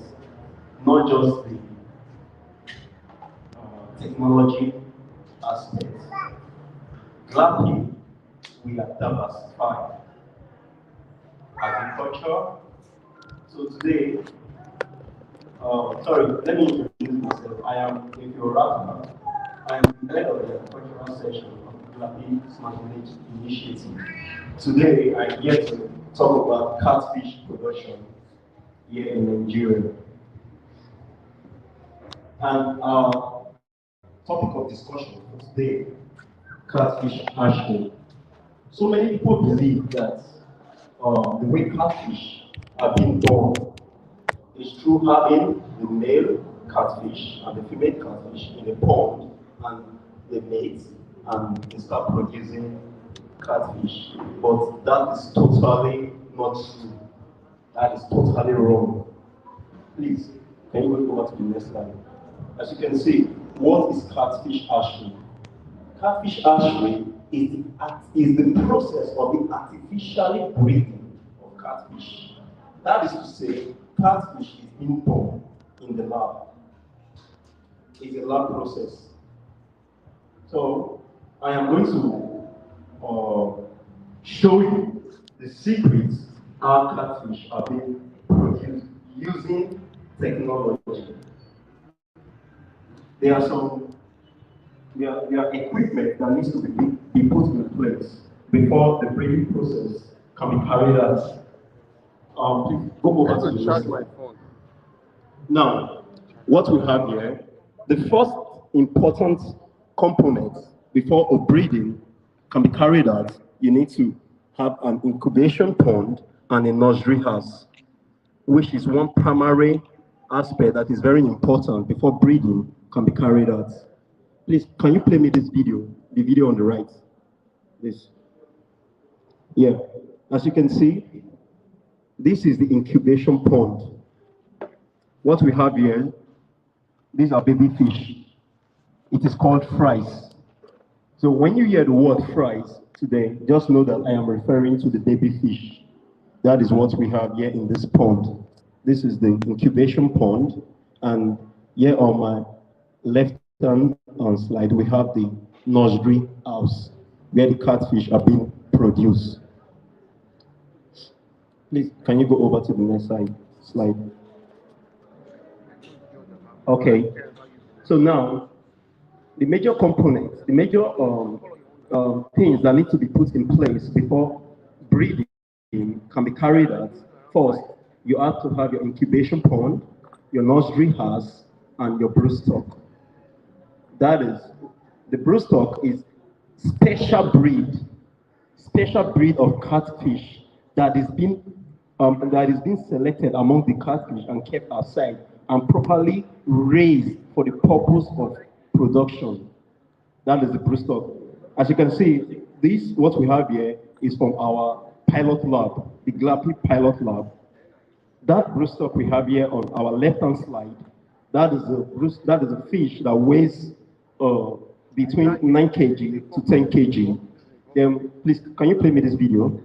And what we have here on our right-hand side, we have the broodstock, the female broodstock and the male broodstock that weighs between 3.5 kg to 5 kg. Now, there are disadvantages of having this size of broodstock. When you have this size of broodstock, this type of broodstock cannot be used for ashing because it's going to give you a very poor and a bad result. When catfish is overweight, when it weighs more than 5 kg, it's not advisable for usage. It's not advisable for usage. So the advisable size of catfish that is ideal for production is the size that the female should be at least on average size of between 3 kg to 5 kg. Then while for the male should be on average size of 3.5 kg to 6 kg to have a balance and a proper result of your ashing when you carry out your ashing. Then, and again, remember, the female needs to be at least between the age of 1 year, not below 1 year old, and not above 3 years old. Then why for the male catfish needs to be 1 year old, not exceeding 2 years old. Because when the male is above 2 years old, the sperm that is being extracted from the male is not viable for usage. Because when you use a male that is above 2 years old, the results you're going to get is very poor and bad. So that is why it's not advisable for the usage of a catfish male that is above 2 years old. Now, let's go over to the next slide. Now, this brings us to the male and the female identification. So how do we identify the male from the female? As you can see here on my left-hand slide, you can see the female round genital papilla, which is this. This is how you identify the female. Then while for the male on my right-hand slide, you can see the male blooming long genital papilla. This is how you identify the female from the male catfish. Please go over to the next slide. Now, please play the video. Can you play the video on the left-hand side? So that is me. So what we are doing here, female egg selection and identification for use. So now, if you can see this video, what we are doing here is egg identification. There are three types of eggs that the female catfish produces. One, we have the golden egg, the brown egg, and the green egg. The golden egg is very, very rare to get. You can have 20 female catfish, and the possibility of having the female that produces the golden egg will be 5%. Then why the possibility of having the female that produces the brown egg will be at 45%. Then the rest percent will be for the green egg. Now, the advantages, the egg, the gold egg, the brown egg, and the green egg, they all have their disadvantage and advantage. Now, let me talk about the brown egg. The brown egg is more advisable and ideal for use. Why? Because of its ruggedity in nature.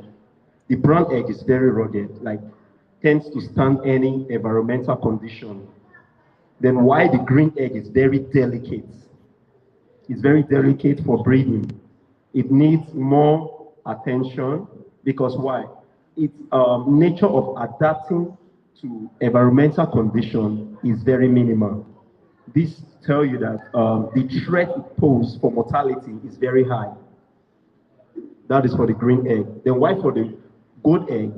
The attribute of the brown egg is ×2 of the gold egg. That is why it comes once in every hatching season. That's for the brown egg. So what is common? What is common is the green egg and the brown egg. But the green egg is more of the brown egg. But if you are a breeder, a hasher, what we advise for you to go for whenever you are making your broodstock selection and egg checking, we always advise for you to go for the brown egg. Please, can you play this video again? So now, how do you identify the egg? Now, what you spawn out some egg from the female by rubbing the belly of the female.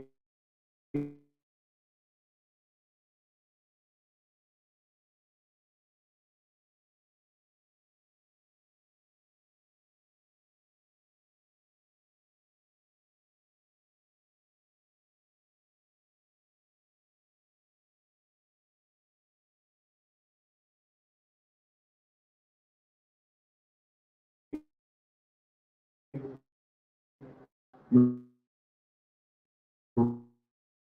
rub them, and then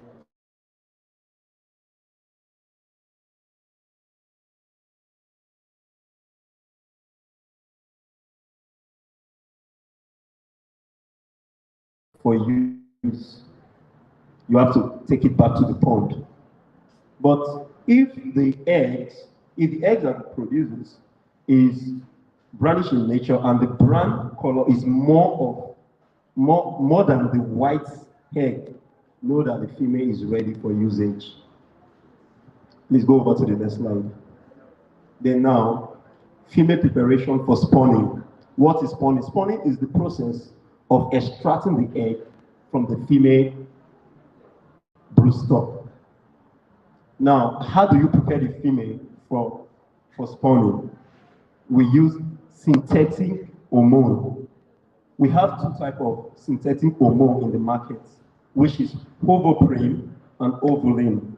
Ovulin is the popular and common hormone we have in the market. That is why, if you can see here on this picture, we have the picture of the ovulin.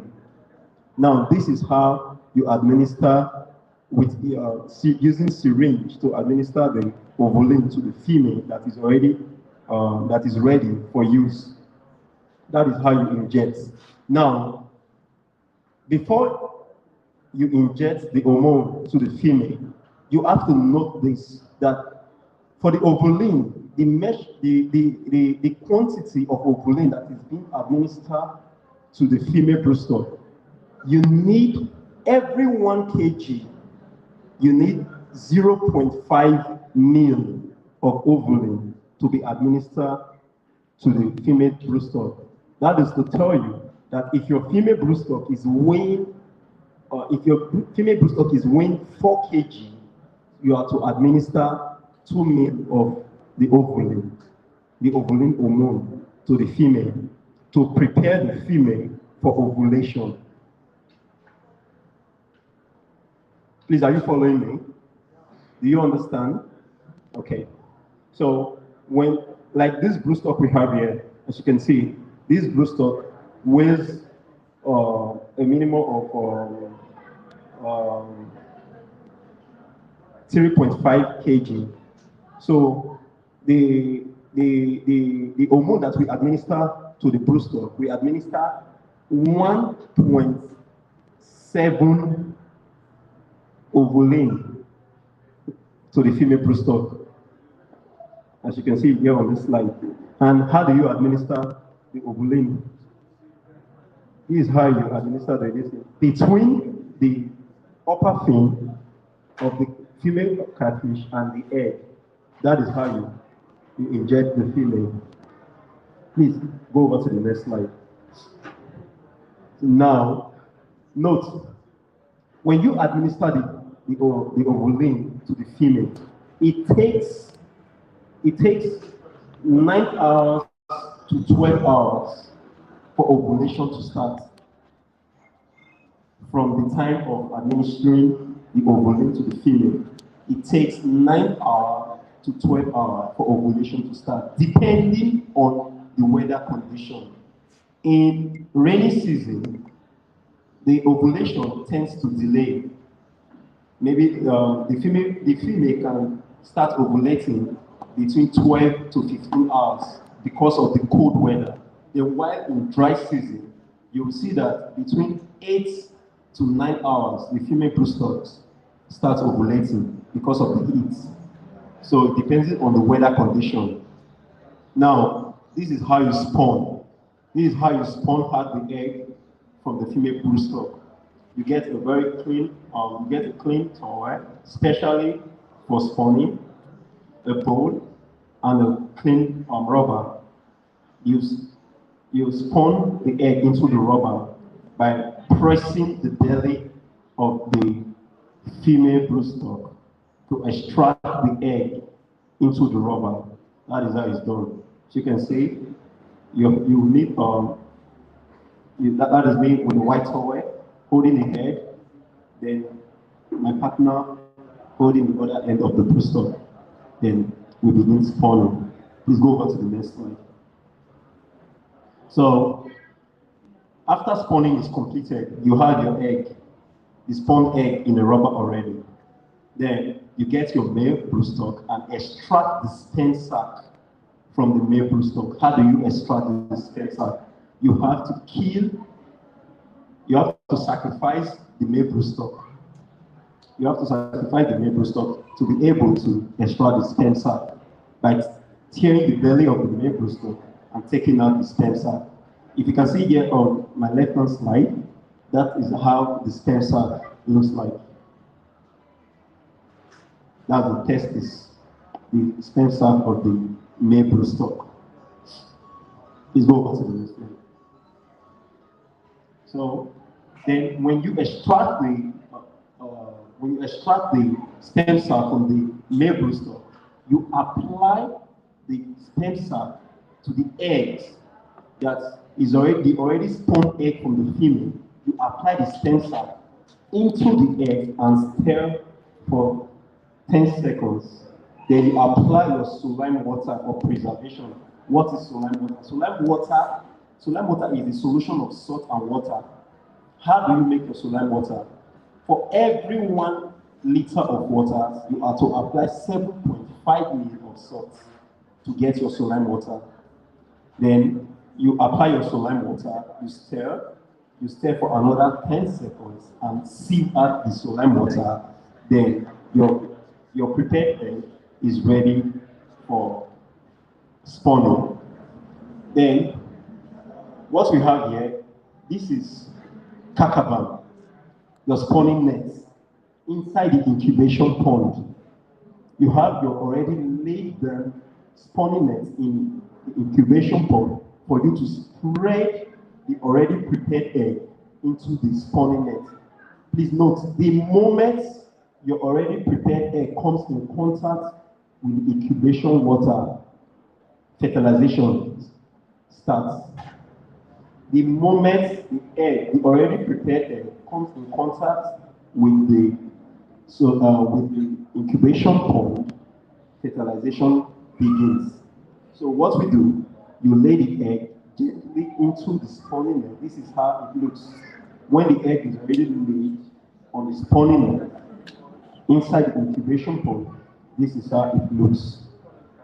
You lay it gently, then after you finish laying the egg on the spawning net, then you have to close your nursery house for the next 8 hours. 8 hours later, you go to check. By 8 hours later, you will know the amount of egg that will hatch from the ones that will not hatch. When you come and you notice that the egg that still retains its brownish nature is more than the egg that is white, know that your percentage of hatching is going to be high, going to be on the outside. But if the white egg is more than the brown egg, just know that the results you're going to get is going to be on the low side. In such cases, we advise you just take out your kakaba, flush, and prepare your incubation pond again and go over the process again to have a better result. So, after 8 hours, when you notice that the eggs are in good condition, what you do, you start your flow through. You start running water. And please remember one very important area, one very important, that is very, very important, that you can never neglect when it comes to ashing, your water, the water condition. You need a water pH of 6.5 to 7.5 pH for the fries. If it's below 6, if it's below 6, know that that is acidic level, which is dangerous to the health of the fish. You are then, as in like, you cannot escape mortality. You realize that when you spawn, at the end of the ashing, you get the results you are looking for. 2 days later, the whole fish will wipe off. Why? As a result of poor water management. So your water management is very, very, very important in ashing. You need at least the minimum of 6.5 to 7.5 water pH, and a dissolved oxygen of at least 5 ml for the water. And the water level shouldn't exceed 1 foot or below 1 foot at their primary stage. At the primary stage, at least for a period of 3 weeks. Before then, you cannot move them out to the secondary pond when they can attain their proper growth. Please go over to the next slide. Please, can you play this video? So what we have here, you can see, that is the flow through. These are 3 weeks fries. We have over 100,000 fries here. This is over 100,000 catfish. You can see. So these are our incubation pond. These are 3 weeks, 100,000 fries. So at 3 weeks, you can then move them out from the incubation pond into the secondary pond, where they will be properly taken, where we will give them the proper care they need and attention they need for them to attain every other stages of their growth level. Because of their growth level, we have the fingerlings, we have the post, and we have the juvenile.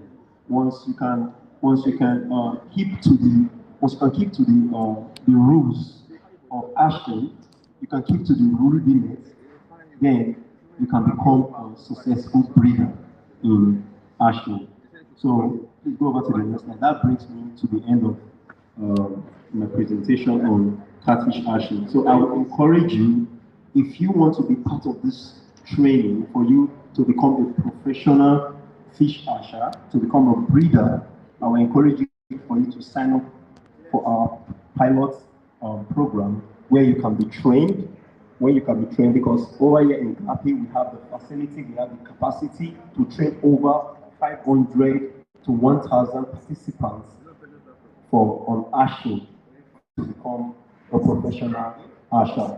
And the advantages of this program is it will reduce unemployment among the people, contribute to food security and economic growth. I will take questions if you have any questions for me now. Do anyone have any question? Okay, in the absence of no question, I will say this brings presentation. Thank you.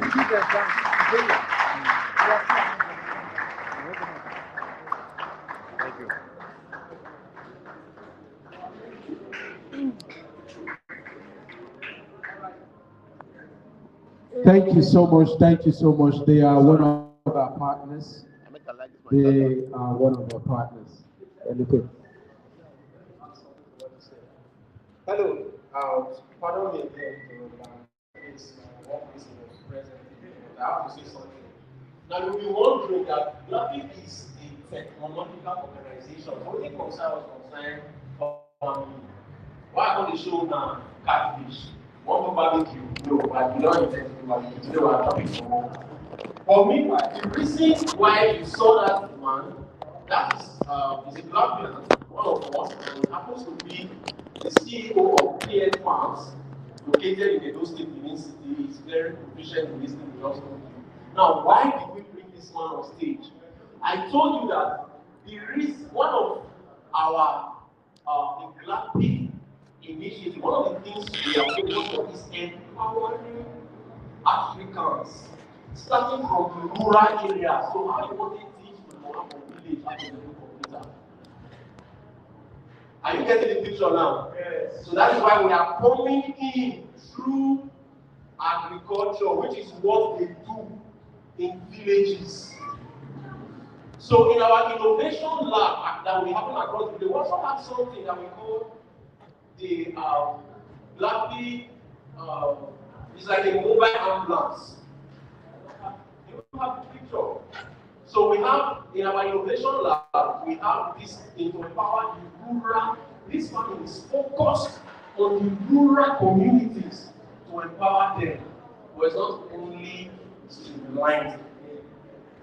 I'm a fish farmer. I'm also a cassava farmer. I have a cassava farm as well. I do technology on top. Because after you do technology finish, you don't go to join. Happy? So that is the reason we saw Mr. Ife with that presentation. So please, a round of applause to thank you. Thank you very much. So this saying the machine that is just specified, we have the innovation lab. We have that laboratory where you can learn hashing. We have about 10,000 fishes right now that we are breeding. Are we protein? Is it breeding? Are we protein? Protein. Yes, so that is the reason we brought him up on stage. So we are using agriculture to penetrate the villages. And we have mobile ambulance. You know the ambulance with the bicycle. The bicycle, we don't really know for Kenya. So the bicycle has a bed. You don't have the picture. Okay, the bicycle has a bed. And it's bicycle, and you know bicycle does not use fuel. Now look at the price of fuel and all these things. So why are we doing that mobile ambulance? For all those our sisters, our mommies or relatives in villages. Sometimes some are pregnant, no one to take them to the clinic. Some have just sometimes it can be emergency. So the Glappy Village Initiative, one of our programs is to have that facility. We have that bike. We have about 50 of them in Kenya. We are doing the same thing in Nigeria, and they are going to be in your village, Orope, Orogo, Obaka, name it, all the local villages around, so that if one woman get headache for that village, they will feel wrong to carry our bicycle, and we are not charging. It's free for these communities. Thank you. Thank you. And imagine that with also teaching the villagers sustainable agriculture, how they can take their products, put it online. So that me and you don't go carry our big motor to go village, go obtain goods, go make the money, villagers don't make money. So we want to empower them as well, so that they know the channel of how to take their products right from the village to Lagos by themselves without bringing in an intermediary. So that is the reason why my colleague there, Mr. Imiraka, did that presentation on fishery, on fish farming. So in case, I'm just trying to put some color to it so you understand why that's so. Thank you very much. All right. Thank you so much.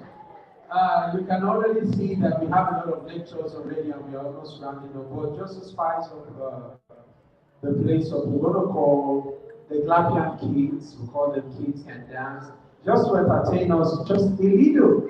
So if the Glappian kids are here, we want to welcome you on stage. And we'll have just one last class for you before we let you go today. Thank you so much for your time. We really appreciate each and every one of you who is still here with us. And so here we have the Kids can dance, just to spice up the place a little bit. So DJ, hit us with a song. Let the kids entertain us just a little while.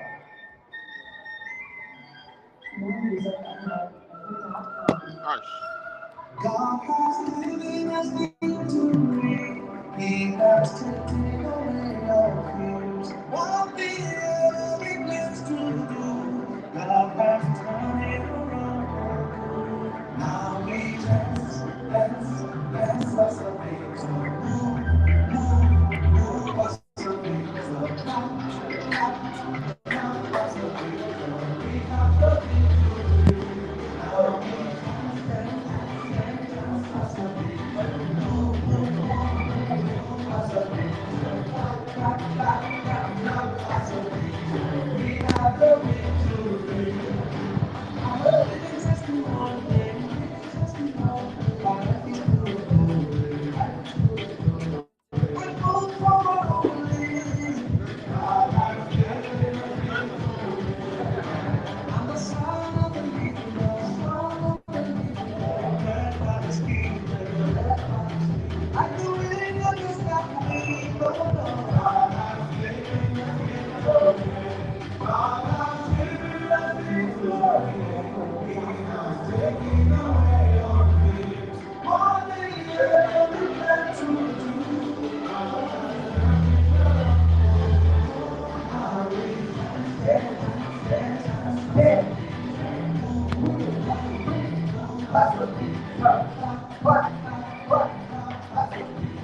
we have the victory. Now we dance.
These are blood children, I brought them, I brought them, they are really great. Yeah.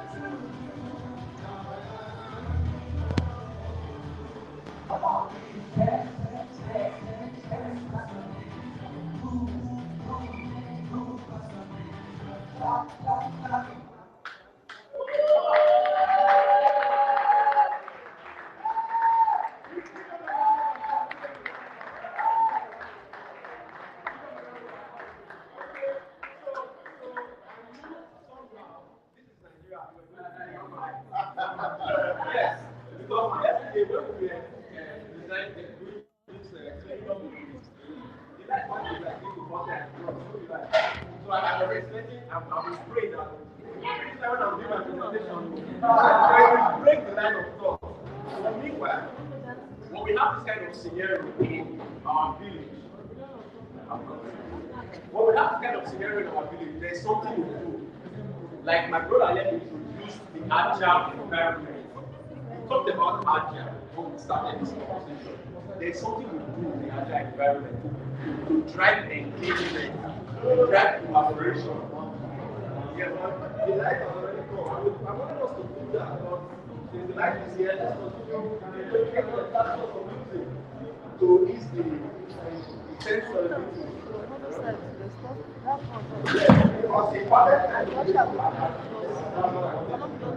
All right, see, he was talking about agile. I gave a presentation on agile. You know, if you understand the agile way of working, nothing takes you by surprise. Do you understand? Nothing takes you by surprise, even in your business, in education, in every field that you have. You have what to do at every given time. You can easily switch and you're still driving collaboration and you are still producing value wherever you are. And so it's a system of working that is working everywhere. So even here in Africa, we can use it. And so right about now, we want to call one of our partners who has been with us for the past 12 years. And he's going to give us a little presentation.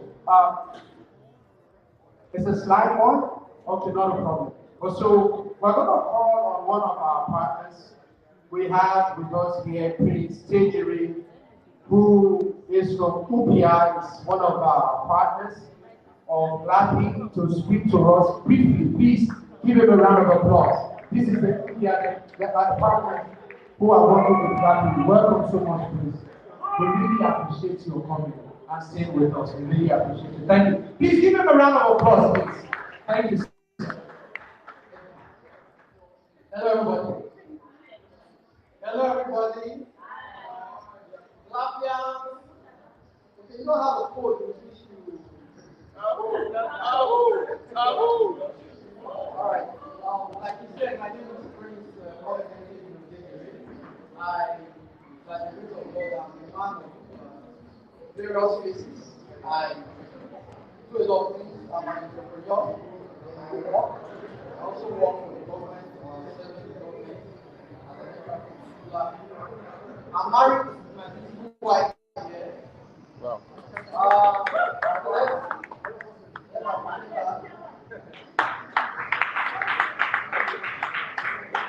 Okay, but then, as I said, I'm a man of various spaces. But there's one aspect of me that I've held for the last 12, 13 years. And that's an aspect that has vision and purpose. What brings me to what I do. And the name of this organization or this vision or the platform that gives this vision fit to us called India. And with me today, I'm here with wonderful, amazing India team. These are guys that are really consistent, determined, and purposeful with this vision. So I want you guys to help me celebrate all the India team. I'm not here alone. We have our Director General here now. Thank you so much for having us. Glappy. I'll just say a very few things and I'll be out of the case. I talked a lot about UPI last because UPI is what gave me the platform to stand before you. What is UPI? UPI is an acronym for the Global Progressive Youth Association. Some of you might have met with UPI online before today. Some of you might have benefited from some of our programs. But as Mr. Victor rightly said, UPI has been in partnership with Glappy for the past 12 years, where we started running with this vision. Now, what was the reason for this vision? The reason for this vision was that certain young people, and I'm glad some of our fathers have left us, but I want to pray for indulgence, not listen to see my small plan in my wife. Most of us here are still youth. And certain young men, about 30 years ago, came together and they looked at our society, especially our immediate environment, who are really daily. One of the things that we were known or accompanied with was that we are violent people. Everyone will know that crime, death, comedians will talk jokes. You talk about worry, they say what? So what's the guy worried boy? I spoke in the University of Ibadan. What's the guy worried boy? The thing that comes to their mind is a stubborn person. They carry boy a cute gun. They don't go chase. You understand? But I do know that we as Deltans and largely Africa, which is the reason for the African Union, we have more on the inside of us than just violence. Am I communicating? There is this passion, there is this drive, there is this strength that is in the natural Delta to succeed. And that's why everywhere we go, always come at us. If you have not done it before, leave Delta State. Go to choose anything. Put your, it's the same struggle that puts you through the stress that you are going through. Always bring it up. We have evidences in sports. We have evidences in boxing. We have evidences in technology like Mr. Russell is doing today everywhere. And so these young guys came together and said that we want to change the narrative. We want to build a society. We want to re-engineer young people, youth and women, give them a direction. So we form Kupia. Now many times when Kupia is talked about, many people think Kupia is just a social club. Yes, we do go for social practice. The government is married and we share of us. So we are social. Many people talk Kupia is just one political gathering. But most of them fail to see the vision. And the vision of Kupia is very, very, very, very, very similar with everything that you have heard about Glappy. And so I want to pick it up from Glappy. I want to give them a round of applause for all what they do. In Kupia, we say something, we say every youth can fly. Every youth can fly. We believe that every one of us can do well in life. None of us has to be at the background because our back was on the ground when we were born. Our founding president will always say something. He said, Tupac Shakur, the same Tupac Shakur that we all know, will always say something. He said, if the rich fail to spread their riches among the poor will do what? They will spread their poverty among the rich. What he's trying to say is that if the rich men, so-called rich men of the society today, the you that think you went to school, the you that think you are doing Glappy innovation, if you fail to teach the next person around next to you, if you fail to spread this vision, if you fail to carry this idea, tomorrow that same guy that you need to teach will turn to a hooligan, will turn to the only thing that will be in hell will be cultism or prostitution. And then when you are going on the street and you are doing your own remote business, you are working from home, you are making money online, that guy will break into your house and steal your laptop. Am I communicating?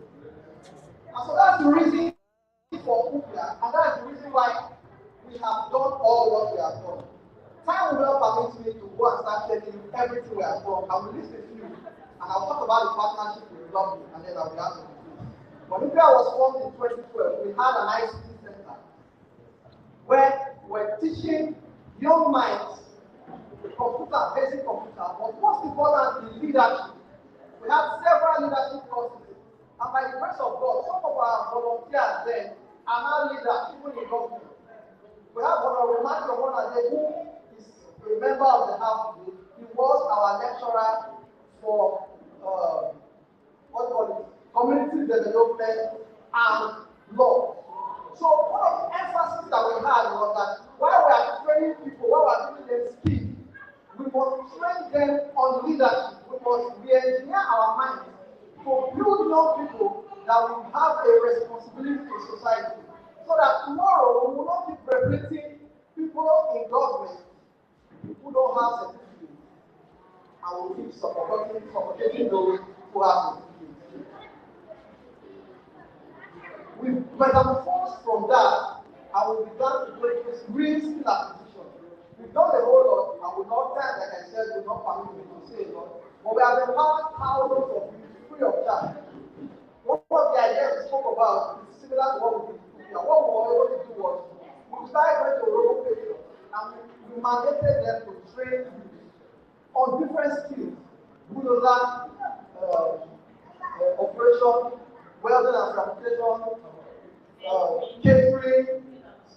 different skills, production and all of that. So we said that if one rich man or one mobile patron can empower one youth, we have removed more youth from the streets. Is that not so? Is that not so? And so that's what we kept on doing. And we began to partner with vocational centers. We partnered with Evangelist S.O. Some of us might know him here in Osubi.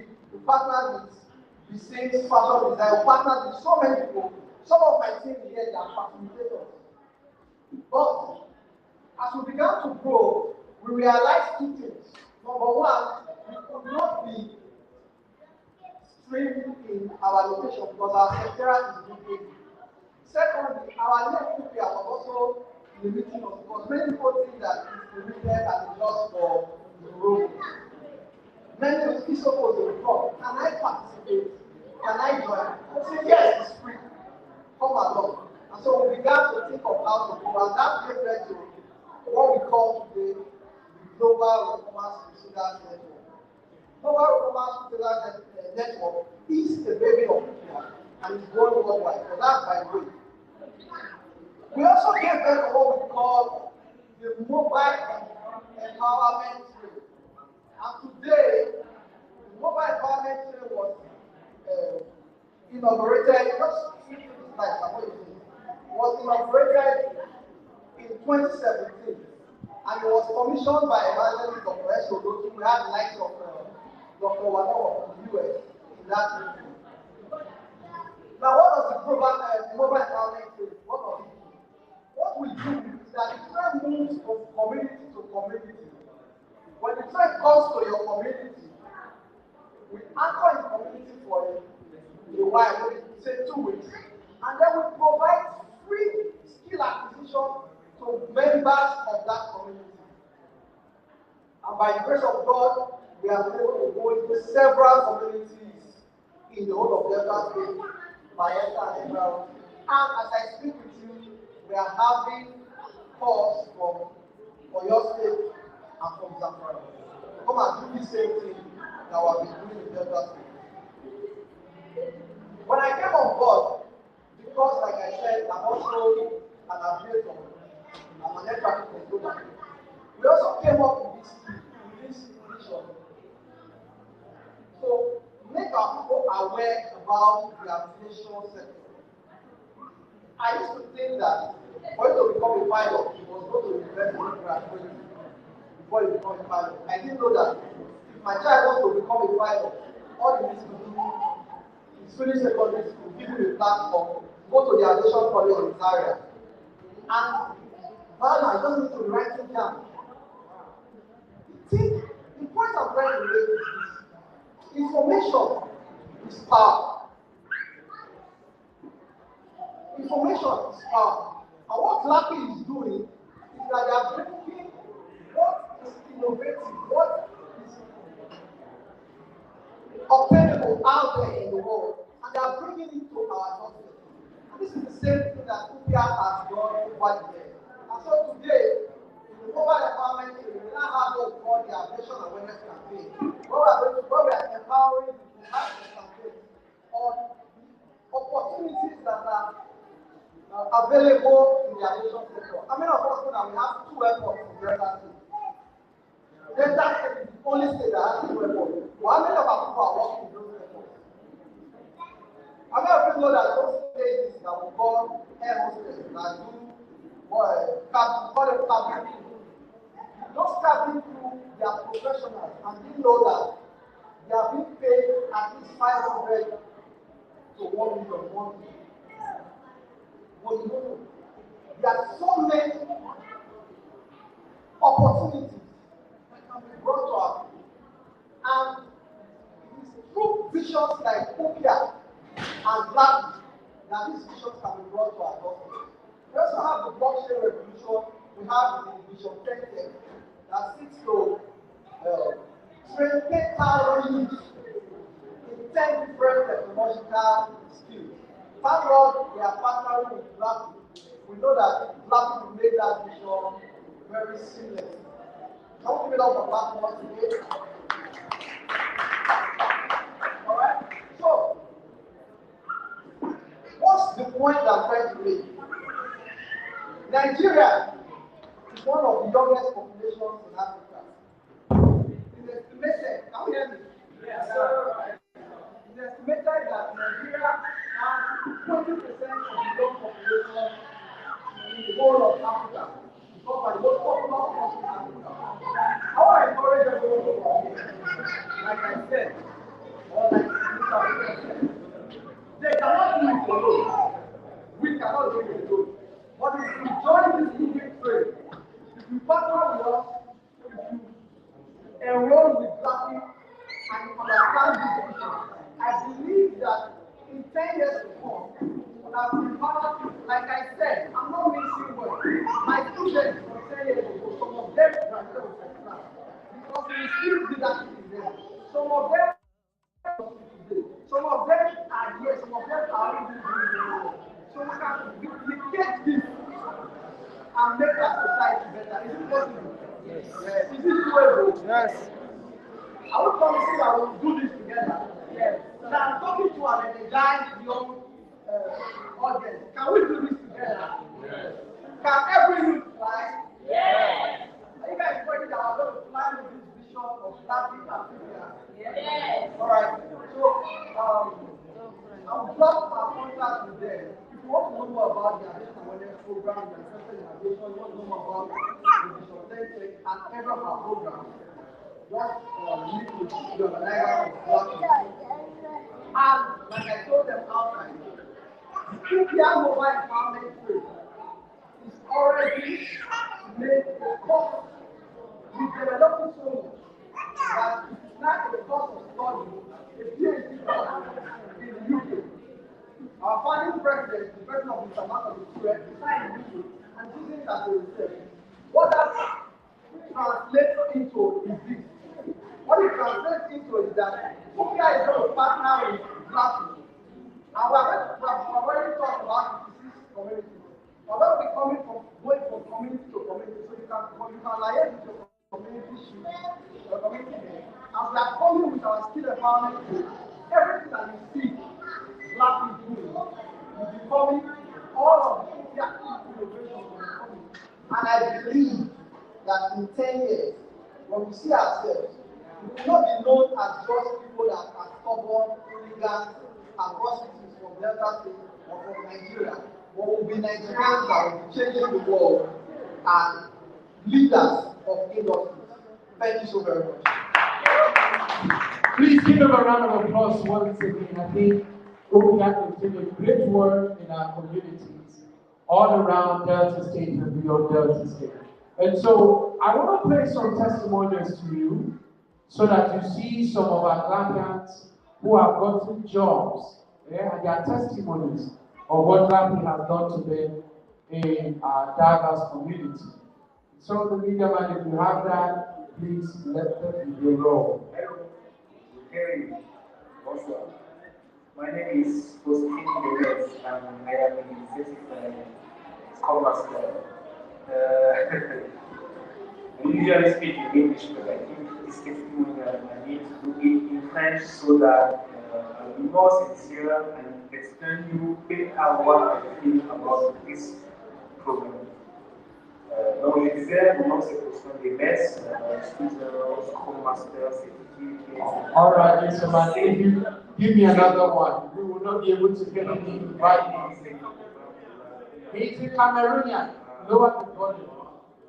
Lower the volume. I'll tell you a little bit about it. Like I told you, Glappy is for Africa.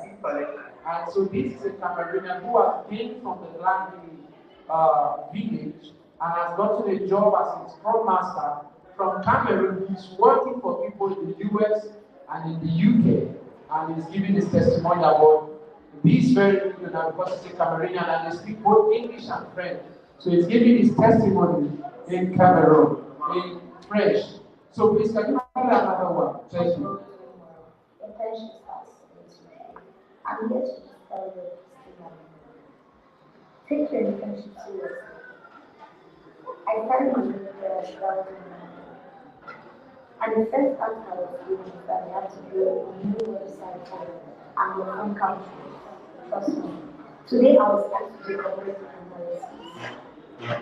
from other websites like what it is in one. And I was able to do, trust me, I was able to come out with the table and do my competitive analysis. And everything that they were talking about, the website, how user-friendly it was, the way they want to construct it and all, I just got the understanding. I had never done this well before, though I wasn't in the company. Please take your information seriously. These are real-time things that you face at your job. And my company is a platform, so it means that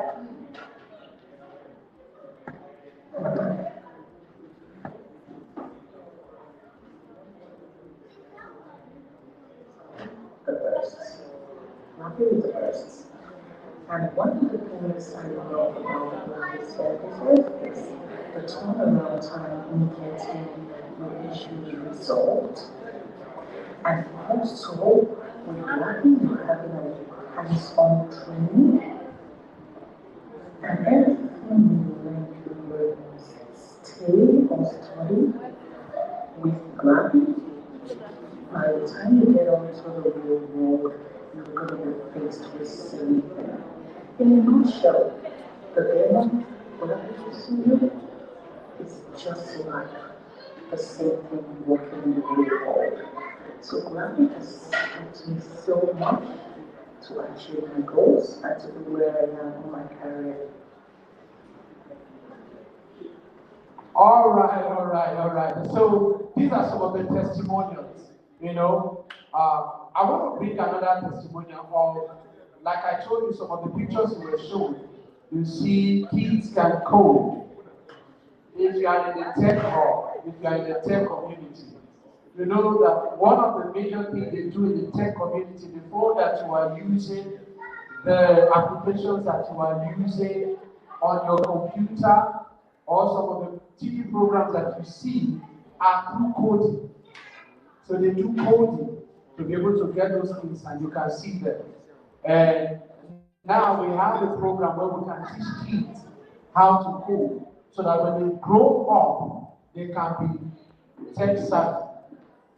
So that they can be like children from China, from Japan, from Singapore. All those children from all those places, they train them how to code from little so that when they grow up, it becomes normal. For some of us, we are just learning how to code and it can be really tasking at times. But when you learn it, when you catch them young, it will be easy because the world that we are going into is a tech world. Whether you like it or not, that's where we are headed. Your businesses, your market, education, even churches now use technology to stream and things like that. And so you cannot do without it. And so we have one of our kids who has testimony to give to us. So if you have a Tonya, please come and give your testimony about how you learn how to code. Please give her a round of applause. Etty. Give her a round of applause, please. Brilliant girl who's been coding. Isn't she beautiful? She's one of our Glappy kids. Oh, yeah. Hello everyone, my name is Timothea Omadame. I am a Glappy kid and I am 8 years old. Through Glappy Kids and Code program, we can create any kind of game you can imagine. From platformers to puzzles, racing games to adventure quests. It's like stepping into a world of limitless creativity.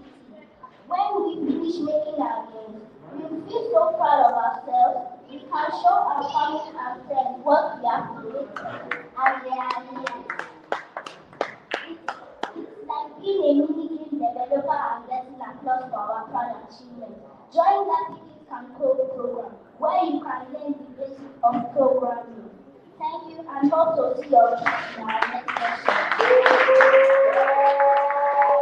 Wow, thank you so much. I love that so much. Thank you. God bless you. You see, if you have a kid out there, you should know that they all love games. They all love cartoons. That's the present world that we are in. So imagine your child creating their own games and other kids can subscribe to the game that your child created.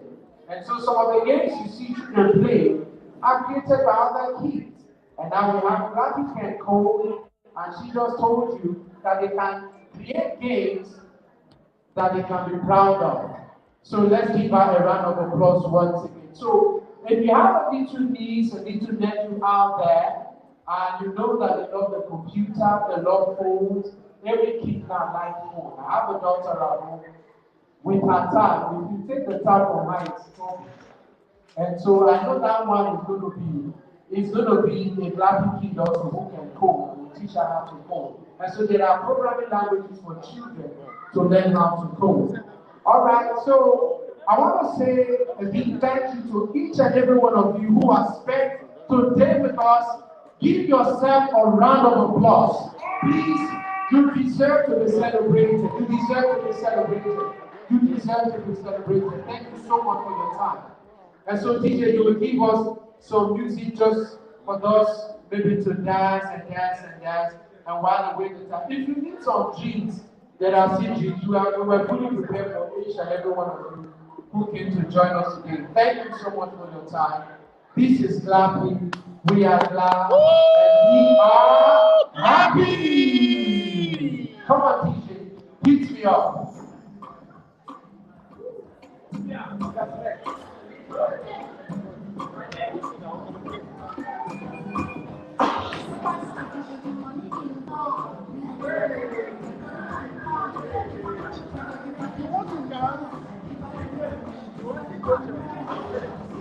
Are you good one? Back all right.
I am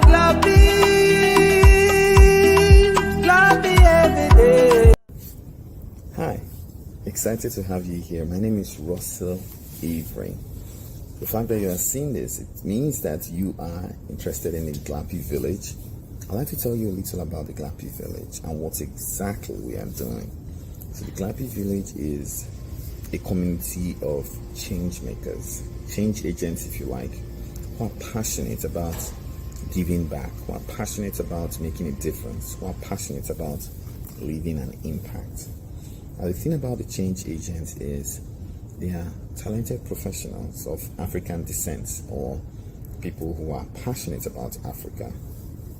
Their goal is to empower minority groups, people that are marginalized, women and children, with the skills they need to develop a new Africa, one that people can, be able to attain their human rights, one that people can be able to uplift themselves from poverty.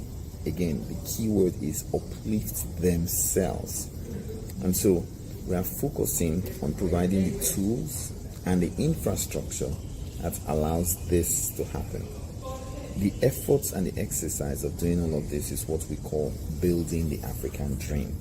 So for us, the African dream is one where Africans can take themselves off poverty, pull themselves up with their own shoelaces.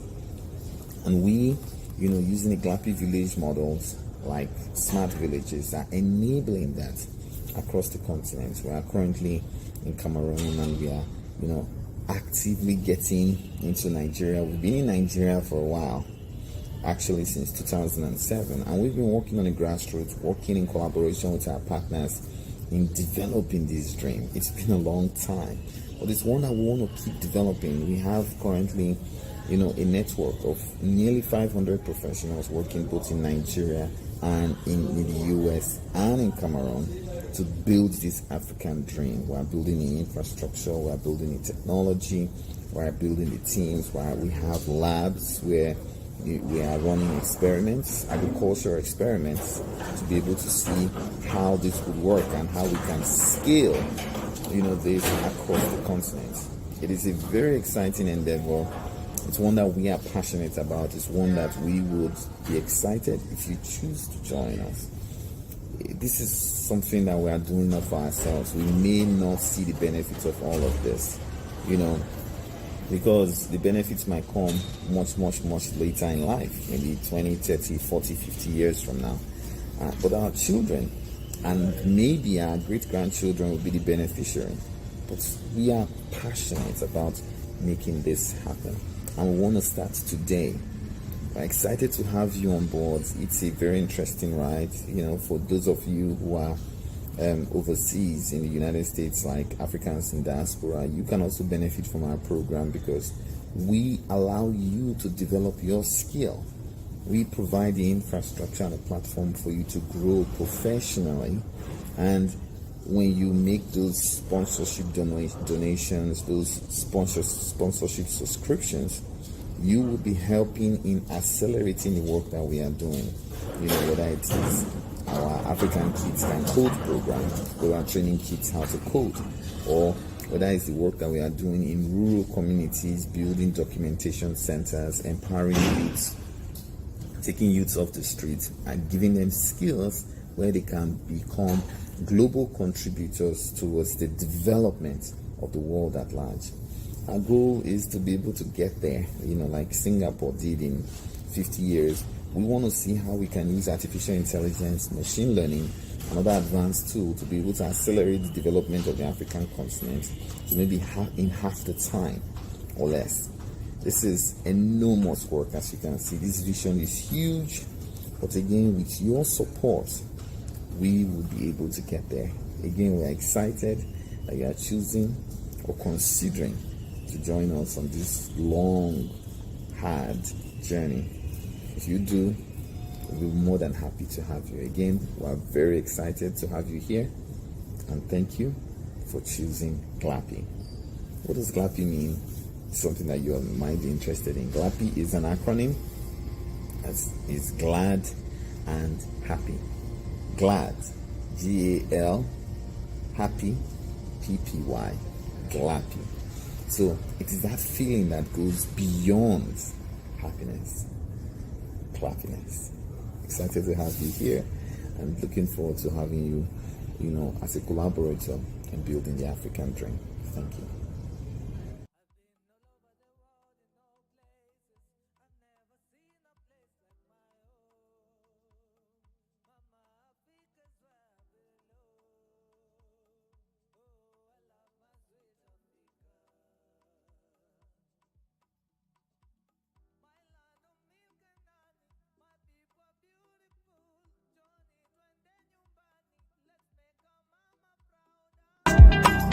I am Glappy, Glappy every day, Glappy everywhere. I'm Glappy anyway.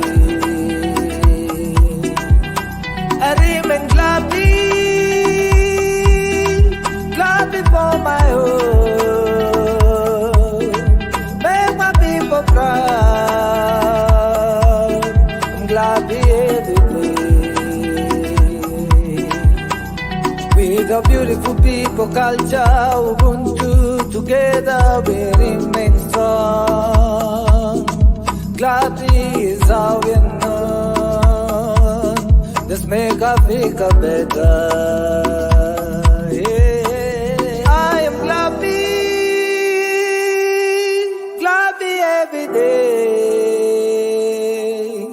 Glappy everywhere. I'm Glappy anyway.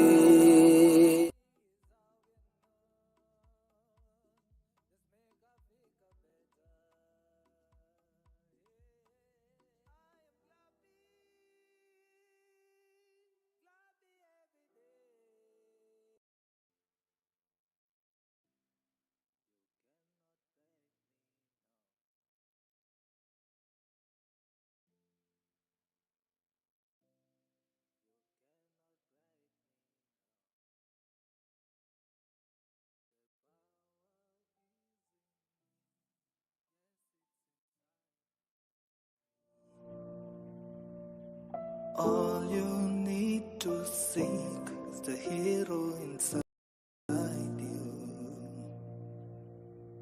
But the only way to achieve this is through transformation. So it's time to unlock your mind and become 10 times diamond. I've got the power of a million diamonds. I've got the power of a million diamonds.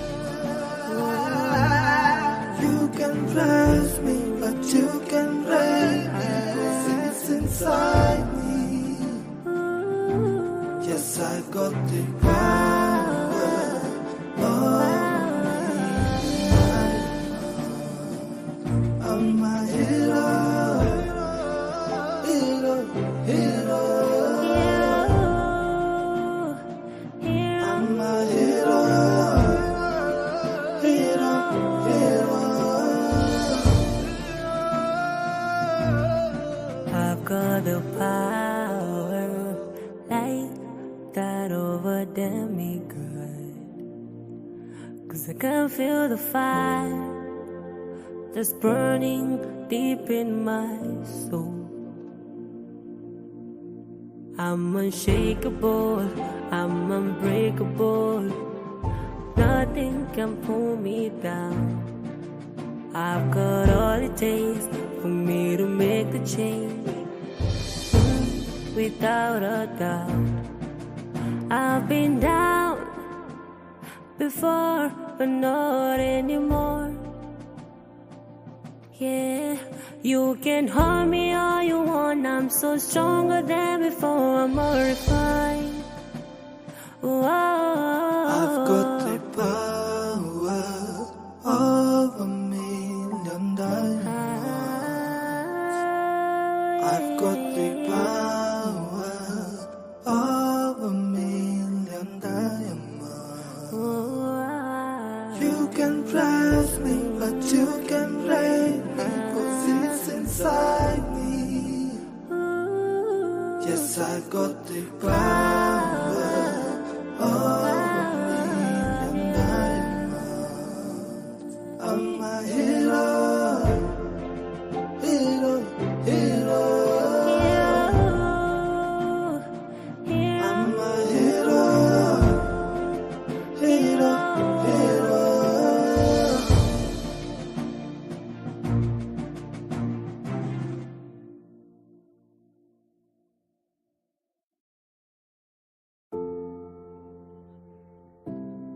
You cannot break me, no.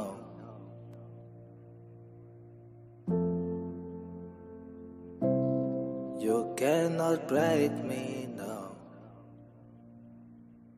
The power